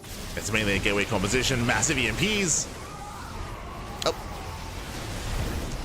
Yeah, Novas, they don't quite connect, and we just collapse on the army. We shut everything down, disruptors and Colossus. There's 1 Colossus remaining. And Cure with a dominant fight. Ay, with 3-3. He does pop off, takes down the final Colossus. And Cure supply barely moves. Both armies were maxed out. One army not quite like the other, though. As SOS was very gateway heavy. And with that, GG gets called a Cure. He will take game number 1. GG. Whew. GG, well played. Does take a lead in the series. And we'll see if SOS can bounce back, if he can recover, if he can force the ace match. Pressure is on. Pressure is on. Just catching up. Oh, hello, Kromawa. Hello. The cure to my depression. I mean, again, like with throwing SOS into the deep end here, I mean, it's great to see his first tournament back from a very long hiatus. SOS has returned after over a year-long break, but to throw him into the deep end against Cure in his first tournament is brutal. As I mentioned before, Cure, he has some of the best TVP in the world. I would say second best to Maru. Would stand by that, and oh boy. I mean, SOS not looking too bad here. He was able to hold his own. He was able to hold his own. True, true. Was able to have some moments, especially when it comes to towards the middle of the game. But for the most part, Cure, he had momentum, right? Like Cure, he was able to pop off with his initial Reaper Hellion harass, with his Mind Drops, with his Raven harass as well. Like Cure, he was very much so dictating the pace of that game. Very much so. And it was SOS that was trying to keep up with Cure. And now we're getting into game number 2. Here we go. I'm starting to SOS is back, but I'm just so terrified. I mean, Cure, he's favored here, but it's more so about trying to see how SOS is looking, right? Like that's what I'm most curious by. Like comparing SOS to Cure, you know, how much can SOS compare against him? How much can he keep up? Can he force an ace match? How's he looking? As again, it's still only his first tournament back, right? But here we go, spawning in the top left-hand corner of Pylon. We have our South Korean Protoss player, the Blue Protoss, down in the series. We'll see if he can force that ace match. It is SOS. And spawning in the bottom right-hand corner, we have as opponent, we have the South Korean Terran player, the Red Terran, representing Team Liquid, leading the series 1-0. It is Cure. Welcome once again to Pylon. Pylon is one of the larger maps in the tournament map pool. It's a massive map, long rush distance by ground, and as we saw previously in this tournament, very defendable here on 3 bases because of all this high ground, all these points of elevation, all these ramps as well. We have seen a player struggle to actually push up these ramps and push into a defending player, at least from the Terran side, into Protoss. So we'll see if Cure is going to be able to be more aggressive, more assertive here. We'll see if SOS can get away with that more mass expand style of PvT that's been quite trendy as of late. This more swarm toss style. We'll see if he can get there. First things first, economic opener. And it makes sense, right? We saw double gas last game on Killer's Mile because the map is smaller. Here, single gas. Single gas, this means a Rax into a CC on the low ground, economic build out of Cure. This does mean that this time SOS is going to have a bit of an easier, a bit of a cleaner early game. Last game, if you recall, we had Reactor Reaper Hellion aggression, which is crazy. Which did get a lot of probe kills. What was it, like 6 probes? It's like 6 workers going down. It was insane. But now, no Reaper, Marine first. Again, just going for the Marine, going into the factory. CC on the low ground. It is not going to be delayed for too long, as it is turned down. And we'll see if SOS does adjust. Now, as we load into these larger maps, this is where something like a Stargate opener is more viable, but we have not seen Stargate play at all so far today out of SOS, so we're expecting 2-gate blink into a 3rd. We're expecting something more greedy here.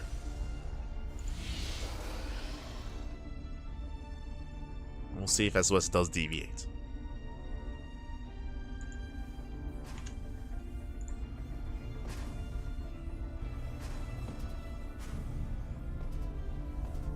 Let's go SOS ace match, Pappy. Let's go. Let's go.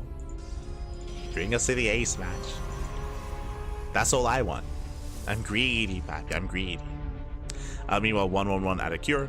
Going Rax into factory into Starport. There's the add-on swap here for Reactor to Hellion production. Interesting. Now, this could be 2 Hellions into 2 Widow Mines thereafter, or we could commit into additional Hellions. We'll see how Cure does adjust. Now, the Hellions are crucial because, if you didn't notice, Cure, he did not scout. No SCV scout, and remember, he skipped his Reaper, so no Reaper scout either. The Hellions are crucial for that, and there we go. Hellions, they do rush across the map, purely for scouting. Meanwhile, it is going to be double Hellion into double Widowmine, and this should be for the Widowmine drop follow-up. Hallucination Scout comes in, does confirm the add-ons, does confirm there's no fast Cloak Banshee, there's no bio production, or no reactor on the bio, on the racks, and does spot the Widowmines. Back at home, SOS, he does fully wall up. Does wall up, does wall off. Cure, he is denied access into the natural, at least for now. So the scout is denied. Speaking of scouting, we're waiting for the additional Widow Mines. It's going to be a quadruple mine drop. That's a lot of mines. Quadruple drop is moving out. Meanwhile, we do see that SOS, he is being very careful here. He throws down 2 more gates. He's going 4-gate blink. Ay, ay, ay. So hyper aggression out of SOS. Again, we were expecting something more economic, but that is not what we're seeing here. So 4-gate blink stalkers. It's going to be on Cure to confirm what's happening. Cure does boost in. Oh, runs into the army. Medevac goes down. 2 Widow Mines as well. Gateways are spotted. Again, it was a blind dive there from Cure. Was not worth it. But now he knows. I mean, he sees 2 gateways, so he knows that there's at least 3 gates. Oh, my apologies. I swear I saw 4. Jeez. Never mind. I think I just assumed that there were 2 gates in the main, so 3-gate blink. My apologies. 3-gate blink, so this is very safe play. Oh, no, wait. No, there was a 4th gateway. It was, he canceled it. Yeah. It was walled up here. So it did cancel, just 3-gate blink into a 3rd, so very safe play out of SOS. Not aggressive. My apologies. took the fourth gateway too seriously.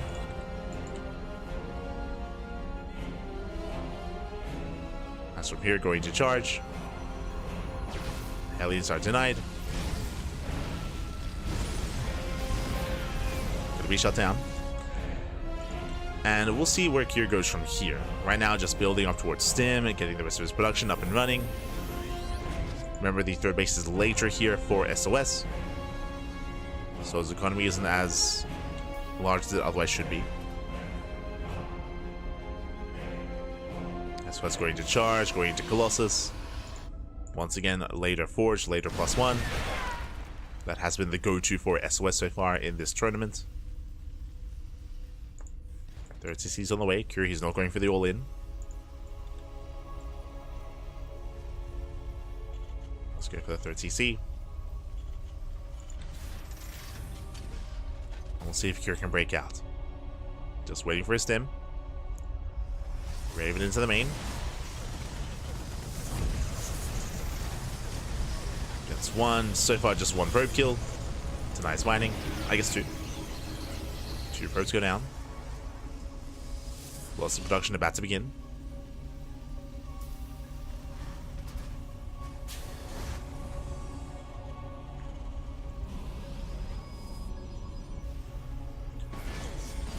Lost on the horizon.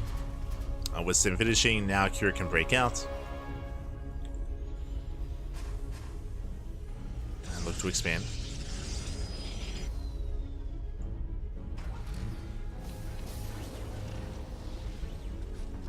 Unlike previously, we do see SOS just having a harder time containing Cure. As Cure wants to bait him into the tank. Oh!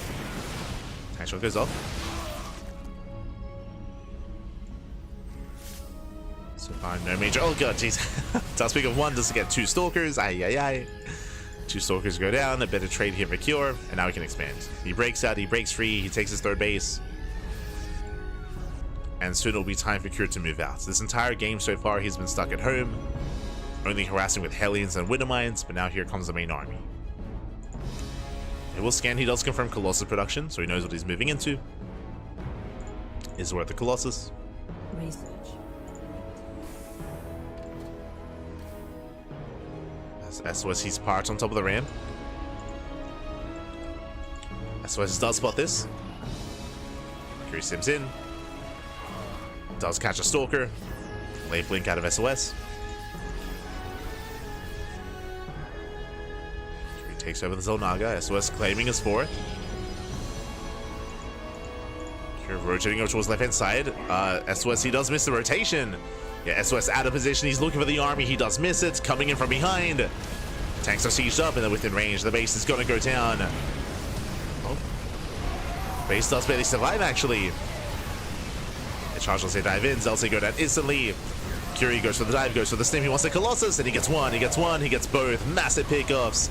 And Cure, he has done it. GG gets called. Cure, he will take the series at 2-0. GG. Oh, the other one. Hold on. There we go. GG. As you saw, Cure, he did outposition SOS. You could see SOS, he was moving his entire army over, trying to catch Cure at this ramp, and he missed him. He missed him. Cure came in from behind, snuck up in the expansion, and with that, SOS out of position, caught with his pants down. GG. GG, well played. Cure, he'll advance on to the grand finals, and the question becomes, who will face off against him in those finals? As we are waiting for ByuN and Creator to wrap up. Oh boy. GG. GG, well played. And again, SOS, he was able to hold his own in definitely some of these moments here. I mean, shout out to SOS for defending and deflecting the Hellion aggression, the Widowmine drop as well. Did not really do too much damage, but Cure, he was able to break out. He was able to, even though we saw SOS deflecting the harassment and the initial aggression, we saw that Cure, he was looking quite comfortable back at home. He was able to securely get his natural up and running, get his third base up and running. SOS, because he was being so defensive, he didn't really have much to slow down Cure. Cure got out of hand. Did get out of hand there. And we can switch our scenes over and catch up on the brackets. An exclamation mark be in the chat. Have a look at yourselves. As you can see here, Cure, he's in the grand finals. Took down Percival, took down SOS, and Cure, he's waiting for the winner of ByuN and Creator. Let's go. Let us go. as ByuN versus Creator. They're currently mid-series. I think they're being covered by one of the other casters. At least I hope so. I hope so. Let's see.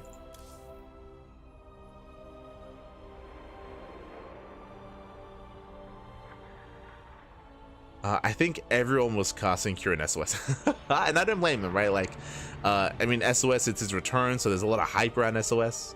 So, understandable. Understandable.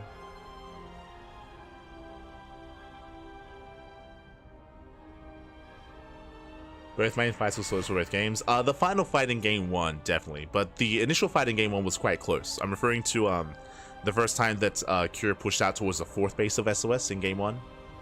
It was actually very close. If you remember, that was the time where Cure, he wasn't feeling too confident, so he backed off. He backed off, he retreated, and then he maxed out. And then he had a more dominant fight at the end of the game. But the first clash was a little more closer, more intense.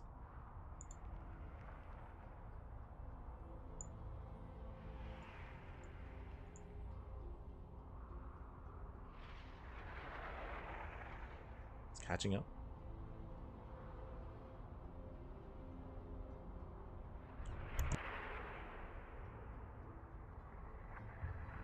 Isn't the semifinals on one after the other? No.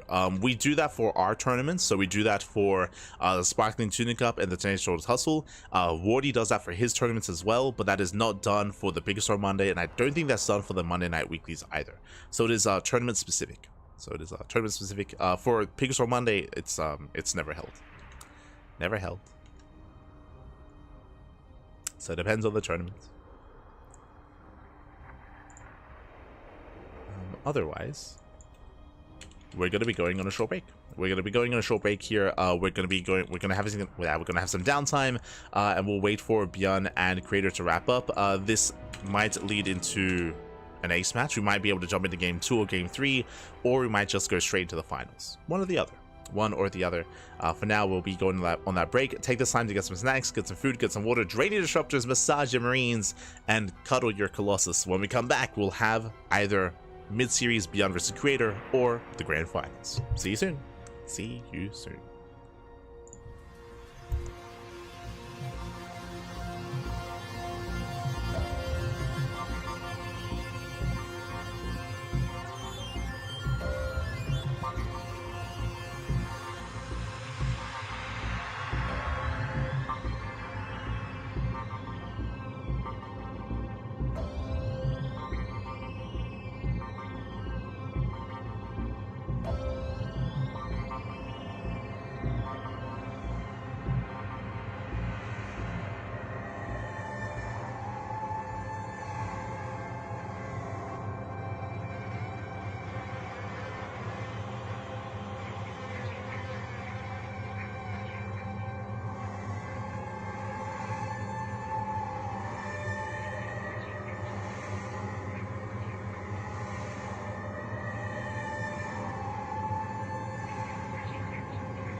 And welcome back, everyone. Welcome back to the grand finals of the PiGosaur Monday number 28. Again, this is a weekly open tournament. Shout out to Stegosaurus, shout out to Proto-Stegosaurus, shout out to Pig as well, El Chanchito for funding, for hosting the event. Also, I may as well just bring it up here because it's the finals and it's his tournament, and he was a little bit late to the event as well, but it is publicly available, public knowledge. Shout out to Pig, because Pig, aye, papi. You know what was just announced? He's gonna be a papi. Let's go. He's gonna be a papi. Aye, aye. So congratulations to Pig, congratulations to Dot as well for starting their new family, and of course he did just come back, did just return. His own stream just went live, so give him some love as well if you're out there next time you do see and tune into Pig, as we are jumping into the grand finals. And spawning in the top left hand corner of Maganatha, getting proxied, by the way, we have the South Korean Terran player, the Red Terran representing Shop Rebellion. It is ByuN. And spawning in the bottom right hand corner, we have the South Korean Terran player, the Blue Terran for Team Liquid, going for the proxy Rax. It is Cure. And if you're in the chat, predictions are open. Place your bets on who you think will claim the series. Best of luck in the chat as we jump into our TVT. Again, the first Rax is on the way, so this is going to be 2 Rax Reaper. We have 1 Rax at home, 1 across the map. Reapers on the horizon. This is a very middle of the road build. This is not committed, this is not all in, but this does have to get some damage done here to make it worth its while. Meanwhile, ByuN is going for an economic opener, so this is ideal for Cure. So ByuN is going for the CC on the low ground. Remember, 1 gas. What does 1 gas mean? 1 gas means faster CC, faster command center, so economic build out of ByuN. SV Scout dips in, and ByuN, he does confirm double gas. So he's aware of something more aggressive coming his way. This typically is factory follow-up, but as we know, it is 2 Rax Reaper. So this does hit sooner, this does hit earlier, does hit faster. ByuN, he is scouting, he's checking for the proxy, and it looks like he... No, he misses! No, oh god! ByuN, por favor. Ay, ay, ay. He does barely miss the proxy. He's unaware what's going on. And then we have the bunker on the way, thankfully. And ByuN, he cannot afford to lose his first Reaper. He has to be so careful. He's scouting here towards the right hand side, looking for the proxy towards the right. SV is going to go down. First Reaper takes a lot of hits, takes a lot of damage. Nice control here from Cure, but oh, he will lose his first Reaper. Trades 1 for 1. He does trade 1 for 1, as he should barely not get the Reaper. ByuN, he defends. ByuN, he defends. He pops off, kills one of the Reapers, and he will get the bunker up and running. So far, so good for ByuN. Whew. As again, he did barely get away with that Reaper. Ay, ay, ay. Meanwhile, second SV goes down. Cure is not done, by the way. He is not done. He's not stopping. But he did take some extra hits, some extra volleys. Now he's up to 3 Reapers, but the bunker does complete. And with the bunker finishing up, ByuN, his natural is secure. We see Cure rotating over, but alas, it's a double Reaper cliff. Oh no, ByuN! Oh my god, calm down. ByuN, he almost overextends, but alas, again, he does defend, he does deflect. ByuN, he holds. And as it all settles, ByuN is in a much better position. Why is that? Remember, ByuN, he went for an economic opening, he went for a faster CC. What did Cure go for? Later CC. The command center just now began, so Cure, he's fully behind economically. Cure, there's a little pressure on the Blue Terran to get some more damage done. Rushing into the main. Does take a Hellion shot to the face. Oh, he does not get the Reaper. Ay, ay, ay. This is brutal here. 3 Reapers go down for only 2 SCVs. Time and time again, Cure, he does fail to get that first Reaper. That Reaper has lived through a lot. That's insane. And Cure is racing back home. He's racing back home. He does float back. And ByuN, he has gained map control. Cure, he has to get the hell out of here. Has to pull away. And now we can calm things down and embrace a longer game state. We can calm down. Just catching up. Now we got 2 pappies in the scene. I think we got a lot of pappies, man. All the pappies. We got Dark. We got TLO. We got Jaime. Arturo Duran Silencio. We got El Chanchito. The Muslim, I believe, as well. I think. Yeah. Ah. They're everywhere. As drops, they do pass by each other. ByuN, faster to react, faster to respond. So far, though. Oh, did you get a lock on? 1 Marine does 4, gets 1, gets 2, gets 3. Oh, Cure, he will take the fight. It does take the fight overall. Chasing down the medevac. Cure, he does defend. He does deflect. Now, welcome one to Maganatha. We spoke about this previously, but if you missed out on the previous rounds, Maganatha is one of the larger maps in the map pool. Very large map. Oh my god. This medevac does get away. But very large map. Long rush distance by ground. Very defendable third location. The fourth base is more exposed, but there are just so many towers, so many rocks all over the map. The map basically is the rock map, the tower map, if you will.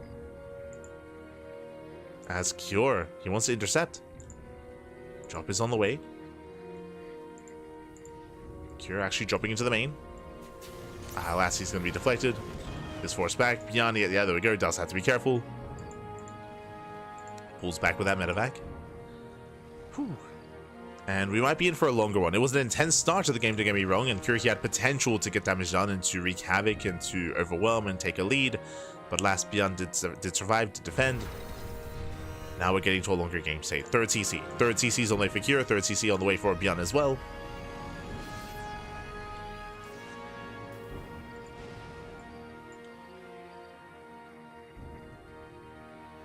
Mini pig incoming. Yes, another piglet. I mean, saying piglet is kind of weird just because piglet is his brother, right? Those don't know.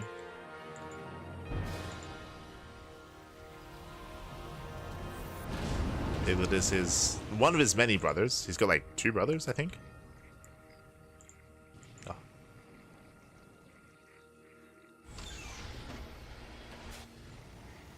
We'll have to come up with a new animal.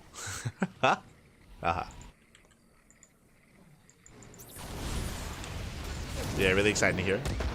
Very exciting. SpeCial is being active. Meanwhile, Cure going for a massive drone drop. Very risky move here out of Cure. What is this at home to the fan? We have 3 Ravens. 3 Ravens. We have auto turrets. We have disables available for ByuN as well. Technically, could try to disable the medevacs. ByuN has Zelnaga. Cure, the turret is about to finish.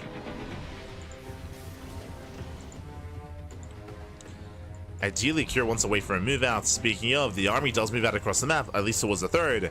There is an opening. Ravens no longer in position. ByuN setting up here at the third. There is 1 turret to defend, to deflect. And Cure's going for it. He does go for it, he does boost in, does boost past the turret. He will unload, it gets behind the mineral line. And again, ByuN out of position. He's racing back home, racing back into the main. Now he can disable those tanks. Oh, Raven's moving in. We move in. There we go. Mass disable. Oh, disable the medevacs as well. And it's a one-way trip. It's a one-way trip. There's no way out of this. Marines go down. Tanks go down. Medevacs, they will be able to escape. Just barely. That was a massive loss for Cure. At the same time, moving in towards the third. Tanks getting in position. Ravens out of energy. SCV's going to be going down. Stepping on forward. Going for the SCVs. Oh, gets 4 of them. Gets 5. 5 SCVs go down. Denial of the expansion. Can he get a kill? Oh, it's getting close. It's getting low. And looks like he barely will get a kill. Massive pick off. Cure, he's crazy. He's crazy. Takes out a tank. Takes out a Raven. Doesn't keep going. But last he was able to snipe the expansion behind this Cure. He's up on bases. Likewise, forcing his way in. Does siege up, doesn't have much support. ByuN looks like he will be able to break this, so he has enough Marines. Nice spread, it takes down the tanks, and the Cure, he overextends. Massive overextension. Cure losing all 3 tanks. And where exactly are we in this kind of game state? So Cure, he does have the better economy. True. He's up in workers, he's up in bases. Cure, he has the economy, but what about the army, though? Cure, he's down to 1 tank. 1 tank remaining. 1 tank, 15 Marines. He's down in Marines, he's down in tanks. He's ahead in medevacs, but that doesn't mean much. ByuN can counterattack. ByuN, he can punish. Not just with the larger army, but with the 2 Ravens. With those 2 Ravens as well. So ByuN, he can disable every tank that Cure has. So ByuN is moving in.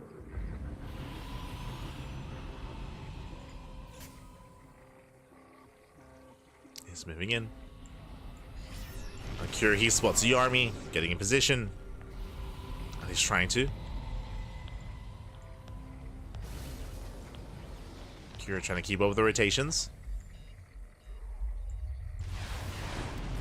He breaks in. ByuN rotating over towards the sensor tower. Dusted forward. Tower goes down. Kira, we have the massive stables. Get the stables on the tanks. And Kira, he just cannot engage. The base is denied. Tanks slowly pushing forward. Even dropping. Oh god. ByuN, calm down. Calm down, man. Does pull away.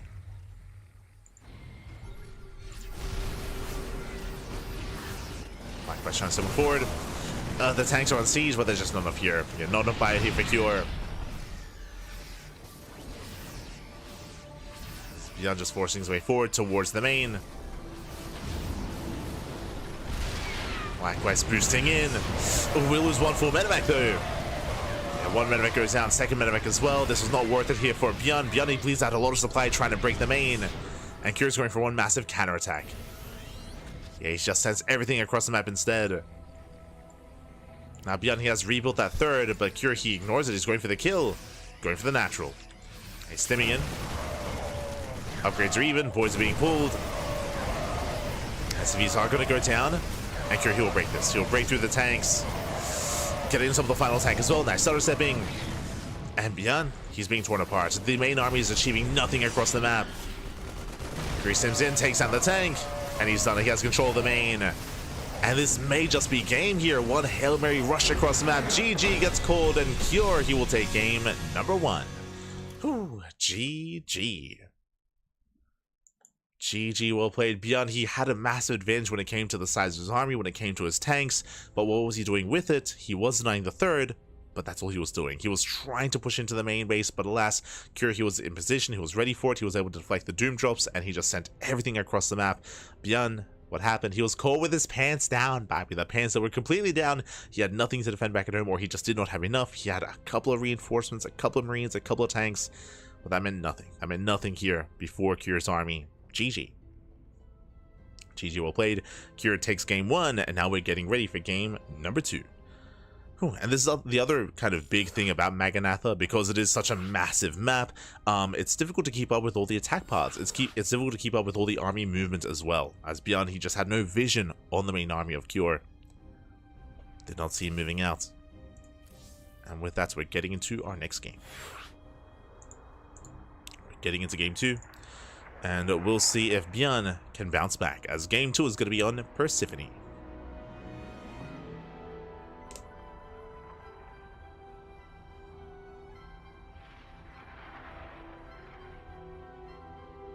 Here's a monster in TVT. Yeah, I think Cure has a winning record over ByuN in TVT. But again, like, they both have very different styles. Typically. Cure is usually a little bit more standard in his play, ByuN more aggressive, but as a reminder, last game, Cure, he opened up with a proxy. He went proxy Reaper. Do we see Cure proxy again? Do we see ByuN proxy instead? I do expect to see another proxy Reaper at some point in this series, and at some point in this best of 5. It's very common amongst the Korean Terrans. They're animals. They're hyper aggressive. Let's go.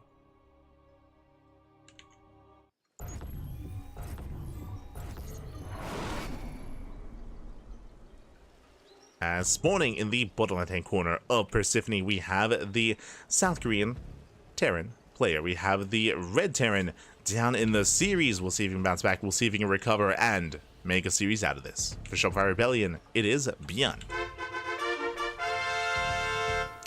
And spawning in the top left-hand corner, we have his opponent. We have the other South Korean Terran player, the Blue Terran, representing Team Liquid, leading the series 1-0. It is Cure. And it is, once again, proxy, but this time proxy 2-rack. So proxy 2-rack Reaper out of Cure. This time it's more committed. This time it's much more committed, much more aggressive. ByuN, does he open up safely? I mean, we are on a smaller map. On Maganatha, it made sense. For ByuN to go for an economic opener, it made plenty of sense to go for a Rax expand. Here on Persephone, I'm hoping for double gas. If not, this is going to be a tough hold for ByuN. Let's get 2-rack Reaper is upon us. ByuN looks like, yeah, he's going for an economic opener. He's going for a racked expand.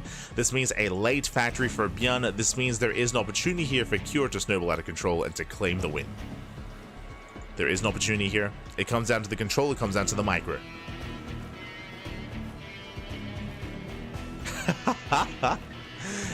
Bom día, papi, ¿qué tal? ¿Cómo estás? Bienvenidos. Estamos en el gran finale, papi, gran finale. Australian best friend, El Kangaroo, papi, El Kangaroo. Crazy. As, yeah, CC on the low ground. So again, ByuN going for a very economic build. Meanwhile, the Reapers are amassing. And ByuN, he cannot afford to lose this first Reaper. Now, unfortunately, ByuN, no SV Scout. There's no Scout here at the nearby locations, not yet. If ByuN were to realize what's happening, he will have to pre-pull the boys. Ideally, you have to pull the boys. You have to protect this Reaper. We can see ByuN, he does Scout towards the left-hand side. Does check the triangular third. And he will check the linear third base. He does not check the center. He doesn't know. He doesn't know. Reapers are moving in. And we do get the first shot. We do get the first shots off. Reaper pulling back. SV is going to go down. Delays the bunker. Delays the CC. Strong start here for Cure. Boys are being pulled. Oh, Cure gets back off. Getting caught out. He does. Oh, he does get the Reaper. No, he gets the Reaper. And that might just be game. That might just be game. The Reaper goes down. That should not have happened. GG gets called. You cannot afford to lose that first Reaper. And Cure, he will take the 2-0 lead. GG. Again, the defense early on there for the defending player, when you go for a rack expand, you need to preserve that Reaper. You cannot afford to lose it. Unfortunately, it did get sniped, and there were only vanilla Marines to defend. Again, it was a late scout, or I say late scout, there was a non-existent scout from ByuN as he did not find the proxy, and Cure is one game away from claiming the series. Let's go. Let us go. One more game is all he needs. And we'll see if ByuN can recover. Oh boy. Now the question becomes, in game 1, it was a proxy singular racks. Game 2, proxy 2 racks. Game 3, do we go up to 3 racks? Do we do we go up to 4 racks, Piper? Do we keep proxying, or does Cure calm down? And is it ByuN's turn to proxy instead? Oh boy. Here we go.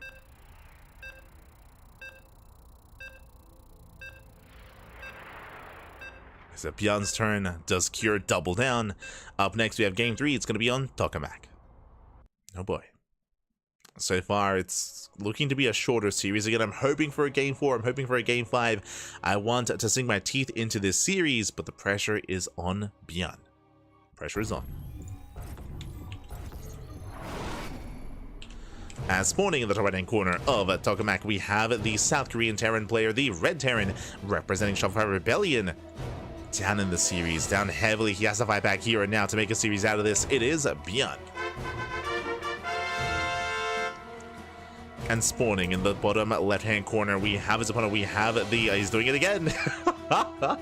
He's doing it again, papi. With 2 SCVs in the bottom left-hand corner, we have the South Korean Terran player, the Blue Terran, representing Team Liquid, going for the proxy 2 racks 2 games in a row.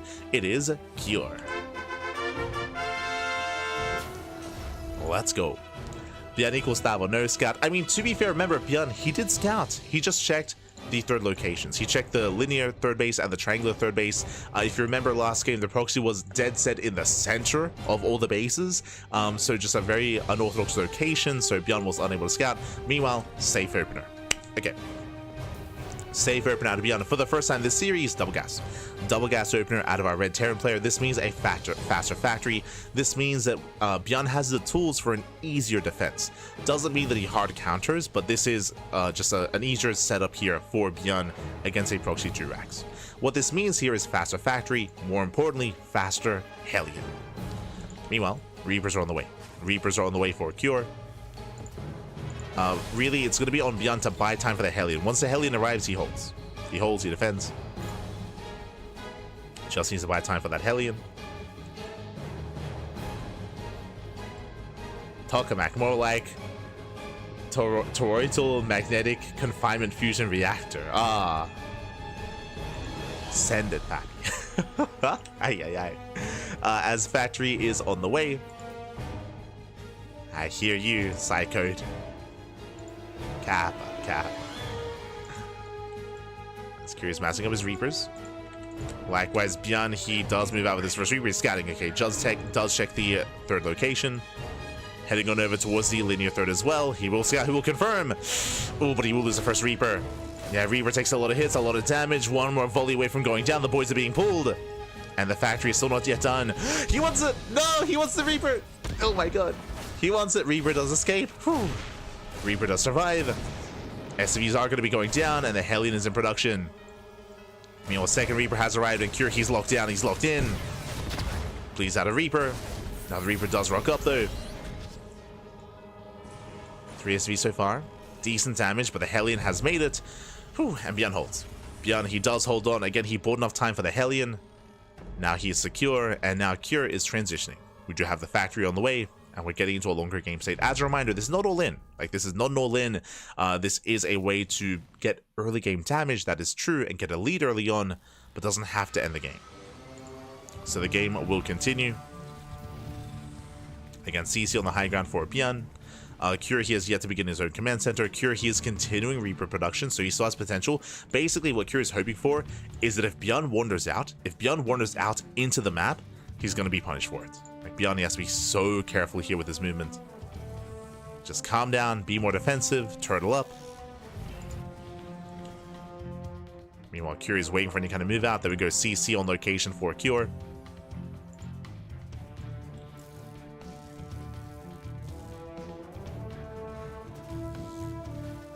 Here we go. Cure, he has somewhere to be. Yeah, champion.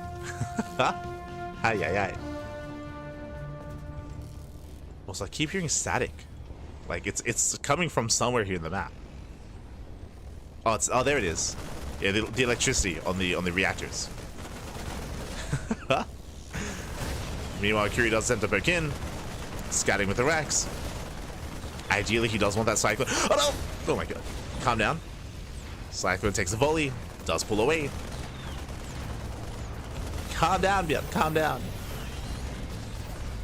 As the Rex is gonna fall, and ByuN can now expand. Okay, now expanding and now take his natural. Once again, we just see Cure trying to punish. Does have the greater concave. But now we have 2 Cyclones, and ByuN, he breaks out. He breaks out, he breaks free, he claims his natural base. At the same time, Cure getting his own CC on location. You can see the worker counts are neck and neck. Now, ByuN does have extra mules, thanks to the extra orbital command. True. So ByuN has the better economy. Meanwhile, Cure is working towards his own Raven production, not medevac. So Ravens are on the way. And the game is going to slow down. As Cure, he's the first to throw down a 3rd CC as well. So 3rd command center here from Cure. Getting to his 3rd base. Getting into a longer macro game. Speaking of 3rd base, there it is for ByuN as well. So after a very chaotic and very... God, the static. God. After a very chaotic and very intense start to the game, now we're calming things down. ByuN is taking a 3rd base. Cure is taking a 3rd base. We're getting into tank production, into Ravens as well. We're getting into a more standard game state. God, that's... The static is so loud. Everywhere I go. From here, Biotank. Of course, Biotank out of Cure. Likewise, Biotank out of ByuN as well. Now, because ByuN does have the slightly better economy here, that is leading into faster tech. So we do have Stim. Stim is already on the way. Getting into faster Stim. More Rexes.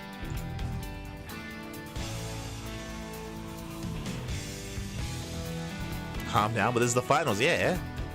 The calm before the storm.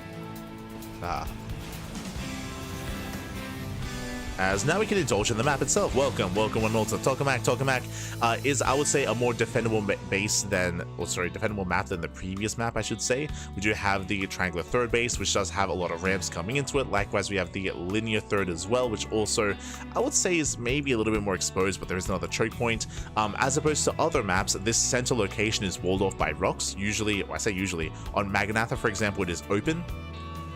Here it is closed. So it does allow for more defensive play. It does mean that both players can be more secure on 4 bases. The 5th base is more exposed, whether it's the northern 5th base or the southern 5th base. That's where things can get a little bit more difficult. We also have the center gold base that you can take. Now, these towers can be knocked down, and the towers, they will destroy the regular minerals. They will not destroy the gold minerals, though. They don't destroy everything, only a portion of the patches. So there are destructible towers here to disrupt some of the mining. For the most part, we expect a longer game at this point. I say we expect a longer game. I mean, remember with Maganatha, we did see a Doom drop out of Cure, and we saw that ByuN was caught with his pants down. Like, there is still potential to be aggressive, but we should get up to at least 3 base saturation.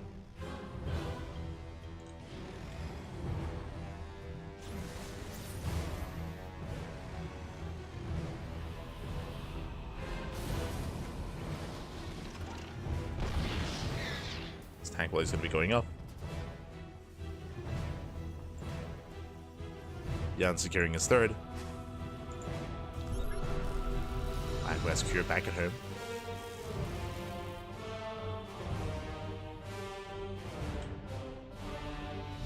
As Cure is just being active with his initial early game army. Like, these Reapers, they don't really scale well into a longer game, so may as well just poke in, poke out, get an SCV. Keep tabs on ByuN.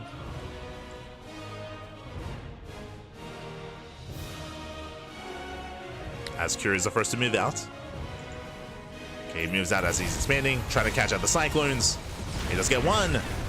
One Cyclone goes down. Catches the Reaper. The Cyclone does escape. The entire army does just cut through the left-hand side.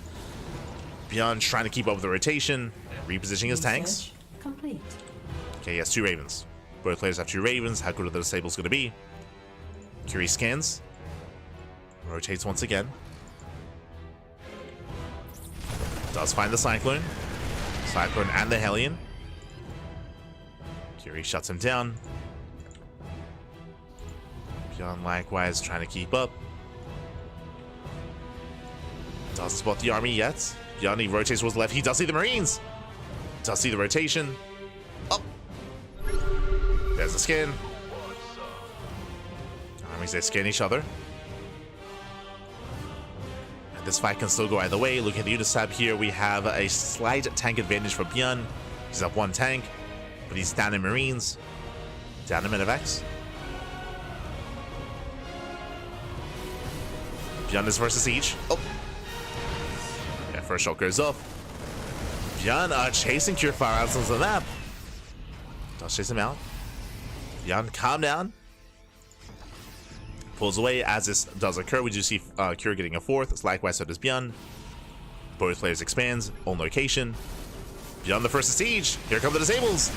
Yeah, the counter disables as well. The tanks, they do get shut down. Marines do move in, and Cure, he has the higher Marine counts. He's pushing in, and Cure, he may have just done it. Yeah, he breaks through the tank line. Every single tank goes down.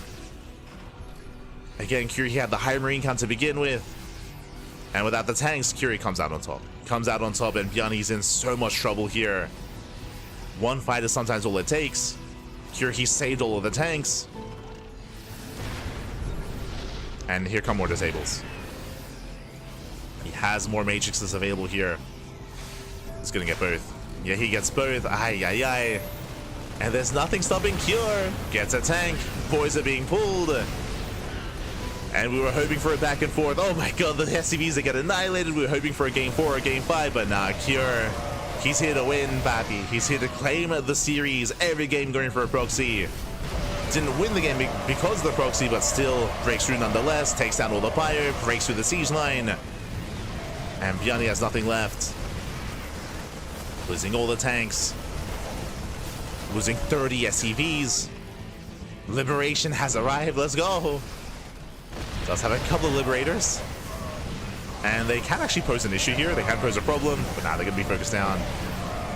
He gets 1, he gets 2. GG gets called, and Cure, he will claim the series 3-0, becoming this week's PiGosaur Monday champion. GG. Whew, GG, well played. Congratulations here, Cure. He will claim the series. He will claim the win. Very impressive performance here by Cure. Again, every single game, different kind of proxy. I say that last two games 2x Reaper, I suppose. But we did see at least some mid game here between ByuN and Cure. Both players got up to 3 bases, up to 4 bases. Both players had very comparable armies, but Cure, he was in a better position when it came to the mass disable. When it came to that one big fight, we saw both players disable each other's tanks, but Cure, he had a better angle with his bio. He was able to get on top of the army faster as well. He had the greater concave. Remember, Cure, he had a concave on the bottom of the ramp, and ByuN was pushing down into the concave as well. So Cure, he had a much more dominant fight, and from there, Cure snowballed into a win. GG. GG, well played. Cure, he does claim it, does advance on, is our champion. Congratulations. Congratulations. Oh. And with that, my condolences to ByuN. ByuN, he did well for himself. He did very well making it here to the grand finals. Alas, he will not quite make a series out of it, unfortunately. Cure, he has some killer TBT, but I will say these two often go back and forth. They often go back and forth in matches and in series. This week, Cure was the more dominant player. Congratulations. Congratulations. Well played, and hope you'll enjoy the broadcast. Hope you all enjoyed the tournament. Again, we did feature SOS for the first time in a long time. We were able to feature Juanito as well, Tavito alongside him. It was great to see some of the Latin American players rock back up, and likewise even the return of SOS as well. For those who are unaware, SOS, he did announce that he is looking for a new team, and we'll see if SOS, which means that SOS, he does plan on committing to StarCraft and trying to make a run at EWC. Not going to be easy. There's a lot of competition, and there are a lot of players like Cure, like ByuN, like Creator that didn't go in a break. So SOS, he has some catching up to do. He has some catching up to do if he does want to be competitive for the new season of EWC. Likewise, we'll see if other players do come out of the woodwork. I mentioned before that there are some key players that did quietly go on hiatus and quietly quote-unquote retired after last season's EWC. I'm referring to stats. I'm referring to, I was going to say Bunny, but Bunny did come back in December. So Bunny did go on a hiatus, did come back in December. Referring to stats. Referring to Trap, he's also suspiciously absent from tournament play recently. So stats, Trap. There's another that's coming to mind, DRG, right? DRG as well. So there are certain key Koreans that we haven't actually seen in a couple of months. We haven't gotten official confirmation as to what's happening here. Some of them, most of them were waiting to find out what was happening with EWC, and now that we have full confirmation, we'll see if they return to us or if they do step away. So yet to be determined, yet to be confirmed. We'll keep an eye out for that. Regardless, exciting news to see SOS returning, of course. Very exciting to see SOS return. And with that, we're wrapping up. We're wrapping up here for the morning broadcast. Let's go. As we switch our scenes over and catch up on not just the broadcast, but also on everything else that's going on when it comes to our weekly schedule. Here we go. So from the top, this is what we are here Tuesday morning. We just wrapped up with our PiGosaur Monday broadcast. Later on this evening, we have the Rex April Madness. That is the playoffs. We've been covering the Rex April Madness the entire month. Shout out to Rex. Rex, of course, he's the Taiwanese Zerg player. He has been hosting monthly tournaments for the past 2 months. It all began with the March Madness. Now we have the April Madness instead, and this has been going on for the past 3 weeks. Last week was Group C and Group D. Week before that was Group A and Group B. And here we are live with the playoffs. It's going to be a 2-day playoff event. Tonight is going to be the quarterfinals, and tomorrow will be the semis and the grand finals thereafter. Who are we going to be featuring? Let me just quickly double check here. Who is playing tonight? I believe we should be featuring the best of the best. There we go. We have Hero, Zan, Clem, Rogue, Bunny, Solar, Max Packs, and Classic. A hefty lineup here for the Rex April Madness. We have a lot of the best players in the world here. Again, Hero, Clem, Max Packs, Zan, the best of the best. Likewise, many other Koreans as well. We do have one Zerg representative in Rogue, so and Solar. Of course, two Zergs. So we have Rogue and Solar to rep at least a little bit of Zerg gameplay. I say that because we didn't get to cast any Zerg this morning. Feels bad, man. Feels bad. Maybe tonight. Maybe. I mean, we will tonight as we cast every single match in tonight's broadcast. Meanwhile, tomorrow we're going to be live with the Code for Giants Cup. Code for Giants Cup, of course, is going to be tomorrow morning. We have the podcast tomorrow evening as well. I do have some work to do when it comes to the podcast. I have to catch up on the Fantasy interview. Fantasy did have an interview. the Korean Terran player fantasy, of course, and also Wydra. Wydra also had an interview as well, so I have to catch up on those interviews to be able to discuss them tomorrow evening for the podcast. We have the Turtle Tussle on Thursday, more Rex April Madness finals on Thursday. We have StarCraft Evolution on Friday, StarCraft Evolution on Saturday. We have Fire Grow Cup, Kung Fu Cup, and Sparkling Tuna Cup. Again, we are live 2 times a day, every single day, except for Friday. We have half a day off this week. That's all we have off. Again, we cast more StarCraft than any other channel out there. Plenty of content, plenty of StarCraft here. If you enjoy the content, consider following. Consider following us here on the CranKy Ducklings. If you see something here that you want to watch, but if you cannot watch it live, I don't blame you. Again, we have a lot of content here on the channel, and it's hard to keep up with everything. YouTube is the place to be! Exclamation mark YouTube or socials in the chat, and you'll get a link to all of our links. You'll get a link to our YouTube channel, to our Twitter, Facebook, Instagram, YouTube, and Discord, all things CranKy Ducklings. Again, we upload on YouTube on a daily basis, and there is plenty of content. And likewise, again, we're live constantly all the time. We are offered more events to cast than we can. Like right now, we're at capacity. Technically I could cast twice a day every day, but I wanted to at least have half a day off. So half a day off a week is my minimum. I want at least that to myself, so we can play some Final Fantasy and you know, play some do some other streams. So we have at least half a day off. But the reality is that there's just so much StarCraft going on. There's just so much content, more than we can keep up with. We do our best, of course, and we bring you as much as we can. But there's so much more going on out there as well. So shout out to all the other content creators, referring to like Steadfast or Wardy or Pig or Rotterdam. They host their own events like the Big Brain Bouts, for example, or the Wardy Championships or the Pigsty events. There's just plenty of content going on there, even more than what we cover. So that's a lot of StarCraft, a lot of StarCraft. Aye. So do check it out.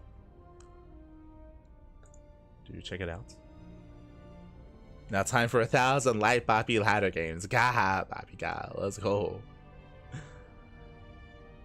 Just catching up. Yeah, I guess you're right. I guess it's time.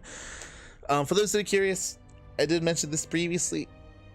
I'll try not to bring it up too often, but usually I would be taking a break here, again catching up with those interviews and working on VODs, but right now I do have incentive to ladder into stream. I am going to be playing in a future Big Brain Bouts. I'm very out of practice, very out of shape, so I have to try to ladder as much as I can. So it does mean that my sleep has been taking a hit. I've barely had any today. Very happy with that. Very nice 6 hours. Yeah, it's time to ladder. For a couple of hours, and then I have to go catch up, and I'll probably watch the fantasy interview, take some notes, and try to work on some VOD content as well. So that is the plan for this evening before the Rex March Madness. Again, the Rex March Madness is going to be at 8 PM KST. That's 9 AM AEST. That is going to be in 8 hours. 8 hours time. We're live with the next broadcast. Let's go. Though we established light doesn't sleep. True. Oh no. I'll be back. God damn it. So yes, we're going to be going on a short break here. I'm going to be going live on my personal channel. I do not stream on the CranKy Ducklings. We do leave the CranKy Ducklings for only like team content or professional broadcasting. When it comes to ladder games and other streams, then we do leave that to our personal streams. Whether it's myself, Kuro, Yakuzaku, Steel Mold, we all have our own personal channels. So we're going to have a cheeky ladder session for a couple of hours. That is the plan. Otherwise, thanks for watching. We'll see you guys in 8 hours time for the April Madness. Or we'll see you tomorrow for some Code for Giants Cup. I'll see you there for some more StarCraft. Otherwise, thanks for watching, and with that, take care, everyone. Have a great day, have a great rest of your week as well. Once again, congratulations to El Chanchito, congratulations to Pig for, of course, becoming, or soon to be becoming, new papi. So much love to Pig and much love to his family, and with that, see you guys next time. Until then, hasta luego. Ciao, papi, ciao. Hasta luego.